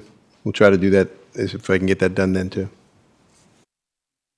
And I think I brought up the strategic plans for the strategic plan. It's coming up. I know Ms. Purcell had mentioned something about that, too. I was going to say that in new business, but should we do it in old business? Can we get a strategy from the division for updating the strategic plan, just so that we can ensure that it's thoughtful, comprehensive, and inclusive? I wasn't even sure, kind of, when do you start doing data collection? When does the new plan get rolled in with the old one expiring in 2026, that kind of information? Well, the last strategic planning that we did was different than strategic planning than we had done before. It was very inclusive of folks across the district and community, which I thought was wonderful. All kinds of different perspectives and input, and a lot of people in the room learning a whole lot about other areas of the district, even though they may have been here for years. So how we're planning to create the strategic plan is what I'm looking for. Yeah. We need the plan for the plan. Right. Yeah, and I know you mentioned that a meeting or two ago, Ms. Franklin, and Ms. Purcell mentioned it too. And actually, the company, I don't know the name, that did our strategic plan the last time, reached out to me about, hey, do you want to start talking about, the update and revising it? I'm fine with doing all that, but I don't want to do anything without your direction as a school board. How you want me to handle that? Do you want me to contact that company and get an idea, have them come in and talk? Here's what our plan would be, is a potential presentation on how we move forward. I'm hesitant to do that on my own or come up with a plan. I'd like you all to tell me, how do we start the plan? And I agree, the more people in the community we get involved, the better plan it is. But can I get some direction from all of you? And what do you want me to do, like next steps? I believe the last process was very successful. But there's 3 of us, I think, that were on the board at that time. So it'd be good for the rest of the board to understand how that process worked. Yeah, I wasn't here for that either. So it was very successful, and I was really amazed by the turnout that we had from the community, and we did have a lot of voices that shared their thoughts and opinions. I'm not going to lie, it was very time-consuming, and people did what they could. Some people had to work, others had more time to devote to it. So you were able to come, and I believe Penny and Jamie, weren't we put on certain? We chose certain committees to kind of. We broke off into committees that were deemed as what we wanted to work on in our strategic plan, and then each committee met. And then we all came back together at different stages and talked about, and then we ended up in the finalizing stage. Each committee had like a top 3 or top 5, I think it was top 3 priority. And then we went from there, and so we knew we couldn't do all of them at once. So I think the first strategic plan was a 5, I think it was a 5 stage plan. And then we knew we would start with those, and we would come back to the others possibly later and implement what we weren't able to, because we couldn't implement everything at the same time. So we kind of prioritized what we thought our needs were.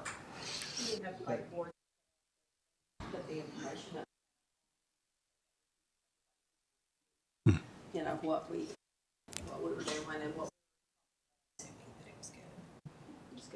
But it started with a huge planning committee from folks across, like I said, from everywhere, coming up, listening to the information, the data, what was happening in the district, where the district wanted to go, and then start prioritizing.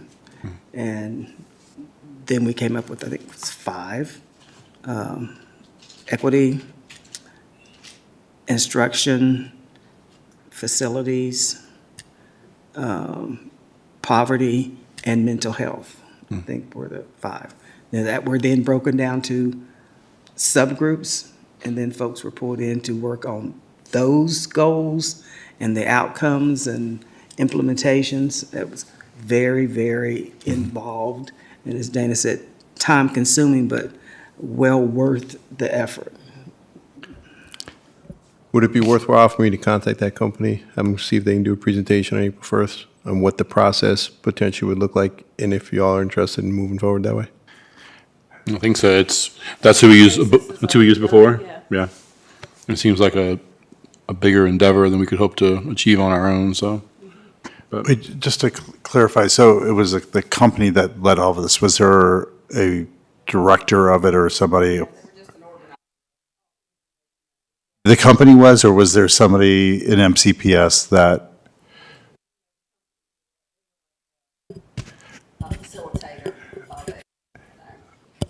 And I'm sure they're using all the data from the division is what drives, right, the plan and stuff, and where the needs are and what the people say, and we get the information from the community, I'm guessing.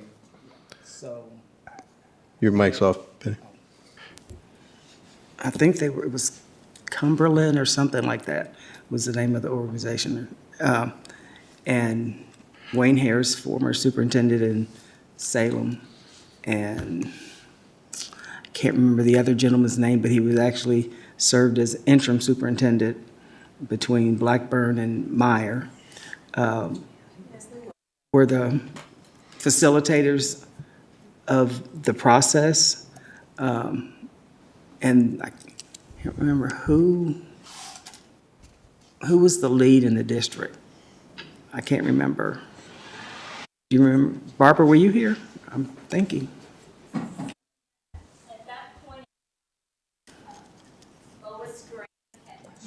That's Lois Graham, right. And I think she was hipping or plopping or one or the other, but she was working with us and helping to Right. facilitate the work. Right. And how much what was the cost for that? Because we're now going to have to think about the cost of this, and that might be, can we get the cost for using that? I can get all that information. Yeah. I'll find out. They've contacted me, so I could find out who the contact people are. And, we'll see what we can do if I can get them to do a presentation on the 1st. Does that make sense? Start the ball rolling, because I would imagine it'll probably take us a year to develop the plan, so it'll be ready to be implemented 26. Well, it really, COVID came in right as we were finishing things up and everything shut down. So that kind of delayed the process some, because it took months before us to get back together. Right. But anyway, so it was 3 days of intense work, and then coming back together to finalize some stuff that took a few months to get us back together, but it moves faster than you think. Okay. Yeah. Board, any other items of unfinished business? Yeah, so the Board of Supervisors last night was making it clear that they needed some numbers on how much we want to spend for building improvements over the next decade-ish. I don't know if we can decide to, or the administration can decide to send them a number, but I mean, the mean of projects that were proposed by the architects is something like $25 million apiece. We have 5 of them. How often do we want to do it? They wouldn't tell us how often they could distribute funds, so we got to give them a number so that they can then plan. So I would suggest something on the order of every 12 to 18 months, we want to have one capital project that's $25 million, probably closer to the 18-month mark than the 12-month. But that gives them something to plan their bonds with. The fact that they can't tell us when they can issue $25 million next and when they can issue a second $25 million, because we're beholden to their issuing of bonds, just like other aspects of funding school systems, is kind of very questionable. In our meetings, we've given the basics of how much these 5 projects are going to cost. They're going to be $20 to $30 million a piece. Take the mean, 25. Tell us when they can issue bonds. But I think it's a simple email. Well, I'll ask. It's really not that simple. I'm I'll sorry. ask the board's. It's not. It's really not. Well, the board's position is, because what I said last night, I think is a good idea, but I'll take direction from all of you, is that on April 1st, the architect and I are going to share with all of you what those plans would be. And there's a couple of choices in there that then we will talk about on the April, was it the next meeting, April 18th, whenever our second meeting is. Because I think there's a decision or two that, as a school board, you got to make before we decide what we want to do. And we have some ideas that we want to put forth and what we think would be appropriate to meet our growth and all that, although throw into this other thing that just came on the plan for potential development down there in Charlesville that could be, different. I know they're talking about that tomorrow. We weren't initially planning on that, right? That wasn't part of what our discussion was. But, I had a really great conversation with our central office team and with the architect that we can get something to all of you on April 1st to digest, to look it over, that we could then come to a consensus at that next meeting in April and say, hey, Board of Supervisors, here's what the school board decided. Here's what we want to do. Here's how long it's going to take. Here's our priorities. Get the money, if that makes sense. Yeah, because One of the things that we agreed on is that they were going to have their list of what they needed to do and have all that lined out by June the 1st. And then after that, we get together and list everything everybody has, have Davenport there to help lay out where debt service is at, when they're able to borrow money, and then you get a better picture of where things are at. Yeah, because And I think that timeline that Dr. Bragan lays out absolutely supports that. We can have our plan in April, they'll get theirs in June, and we get together and work it out. Because they have to make sure they don't mess up that bond rating. I mean, we can't. If we do, then we can't. It affects our borrowing effect for years if we mess that up. So it's been this way forever. You can't just jump in and go, oh, okay, well, let's get this kind of money. That's not the way it works at all. The estimate. It hasn't happened with any of them over the years, that none of them can do it. It's clear that they can't mess up their bond rating, that they have to issue debt, and they have to talk to Davenport about it. The statements that we haven't provided them anything, I don't know, maybe we haven't provided them the architecture plans and whatnot. We haven't. Not formally, right? No. But we haven't agreed on it yet. Right, we haven't agreed on it. To say that, each school's going to get 25 million, I mean, we didn't do that at any of the other areas where it's not fair to do it to this one. I mean, we've got choices we have to choose, and we haven't done that yet. And it's just like what Ms. Franklin was talking about. We used to have a chart that had what their needs and ours and how we would work it out through the years. And that's just not something that's happened in the latter years. So we've got to get back on track with doing that. And I think that's what they were more talking about is, okay, we need your stuff. We'll put your stuff together. We'll look at our bond rating, see what Davenport says, and how much money we can get and how often we can get it. Christiansburg was supposed to be done years ago. There's at and least couldn't because we didn't have the fund issuing. There was at least one supervisor that asked directly for us to say, we want to build a school that cost about this much at this point in time. We want to build another one at this point in time. We want to build another one at this point in time. So if that wasn't what was said, which hurt.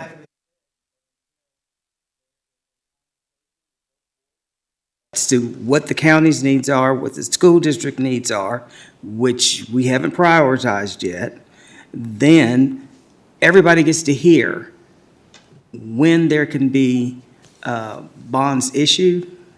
There is a ceiling that the supervisors do not cross. I mean, they just tiptoed over it when it came to Blacksburg and the Auburn projects that really pushed everything back so that it's still going to be 2028, and it took until, and that was pushing things just to get the Christiansburg projects moved forward as they were. So it's not as cut and dry and simple as saying, here, we want to build this year, and this year. It's not that cut and dry. So we'll talk about it on April 1st. It's like, We got a plan. Yeah, it's incumbent upon us, right? You know, we've had conversations. We haven't put together a plan yet, and that's on us, and we'll get that done in April. Any other, I think we're still on unfinished business. Any other items of unfinished business before we go to new business? Talking about the meeting last night, the video of Christiansburg High School was phenomenal, and I'm proud as a peacock to see what's happening there, and I just am thrilled with everything that's going on, and I hope our community is as well. And exciting that at the beginning of the next school year, students will be in that new portion of the building.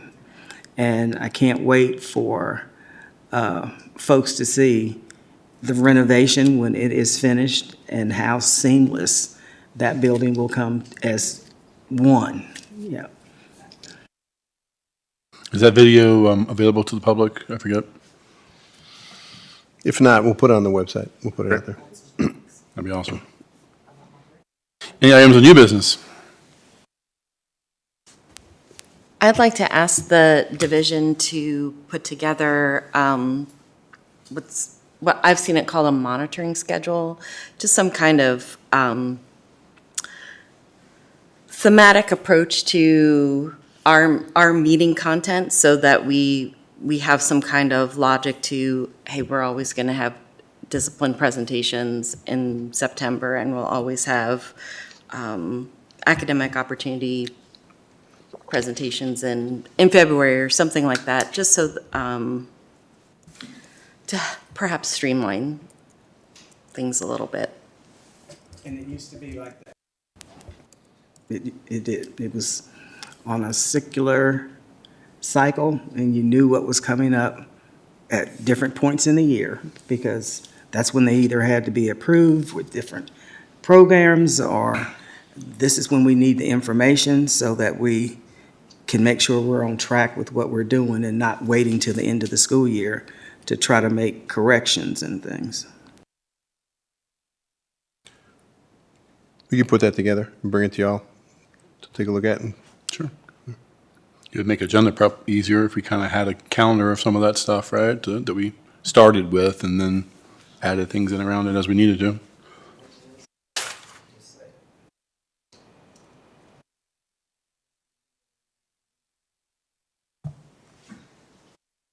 Any other items in new business? Any announcements? Well, I will concur to what Dr. Bragan talked about FFA breakfast at Auburn High School this morning. It was quite enjoyable. I hadn't got to go for the last couple of years and due to scheduling, but it was wonderful, and I appreciate them doing that and everybody that was involved. And it looks like this week, or Thursday night's going to be a busy night for lots of things happening. I know the art exhibit. And then Christiansburg High School is hosting the play Clue this week. So I actually have already committed to that for Thursday night and Dana. And so if any other board member is interested in going, we are going to see Clue Thursday night, and you guys are welcome to come along. But are you going on Wednesday? Okay. So anyway, we're looking forward to that. Anybody else? So, I journeyed to West Virginia 2 weekends ago to the service of Chris Hagel, one of our paraprofessionals at Blacksburg High School for many, many years, special ed. And I was so proud of all the folks who came from Montgomery County. Blacksburg Middle School showed out. There were almost as many people from Montgomery County as there was from that community. It was just wonderful. So I want to thank everyone.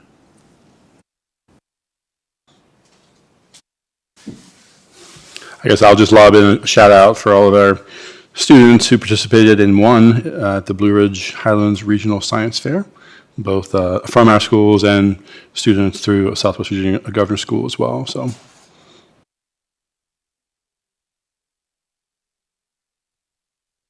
All right.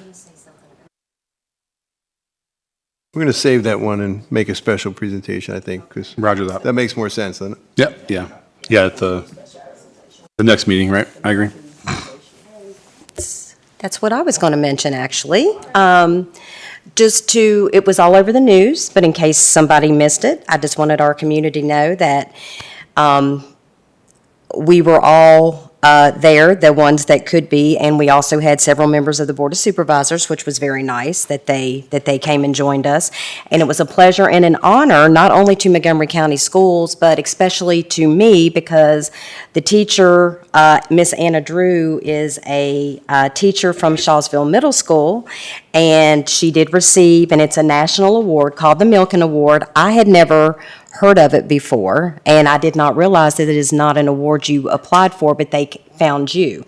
So that speaks volumes about not only Southwest Virginia, but I think we were the only one, I was told the furthest southwest that any teacher has won this award. So 42 recipients were awarded that this year. So when you're talking about 42 in the nation, that's huge. So we should be very, very proud of our school, our teachers. I'm beyond happy and proud for Shawsville Middle School and all of the staff, the teachers, and I know that Mr. Keith was beyond proud as well. So just want to say what a great pleasure and honor it was to have one of our teachers get such a nationally recognized award. It says a lot about us. So I like to brag on us anytime I can. So just wanted to bring that to the attention again. And then I did want to give a shout out to the counselors at Eastern Montgomery Elementary School. They all got together at some point. I don't know exactly when, but they have made at the school what is called a Zen Den. And that is for not only our students, but our teachers, and it gives them a space to go de-stress. And I've heard nothing but good things about it. And it was funded by a grant that was presented to them by the Montgomery County Educational Foundation. So I want to thank the MCEF for that grant and for allowing us to make something and provide something not only to our students but to our staff as well that will help them with their mental health. So that was all I had. Great. Any other announcements, board? Yeah, so some Weeblos from PAC 44 came out today to ask questions about about civic duty and running for public office and participating in the public office program for their My Community badges. And then also just congratulations to all of those that participated in the regional science fair, the 6 that are going on to states and the 2 students that are going on to the international fair in May. For Are they gonna be here next meeting as well? Just got that email today, so we didn't schedule that, but we'll see if we can recognize them. What's that? That meeting agenda.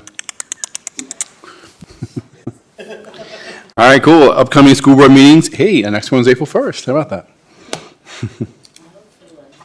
Awesome. All right. Do I have a motion to enter into closed session as authorized by Section 2.2.3711 of the Code of Virginia to discuss two personnel matters? So moved.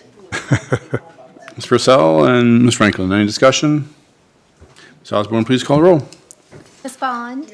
Ms. Franklin? Yes. Dr. Guitry? Yes. Ms. Parton? Yes. Ms. Purcell? Yes. Dr. Roundtree? Yes. Mr. Hudson? Yes.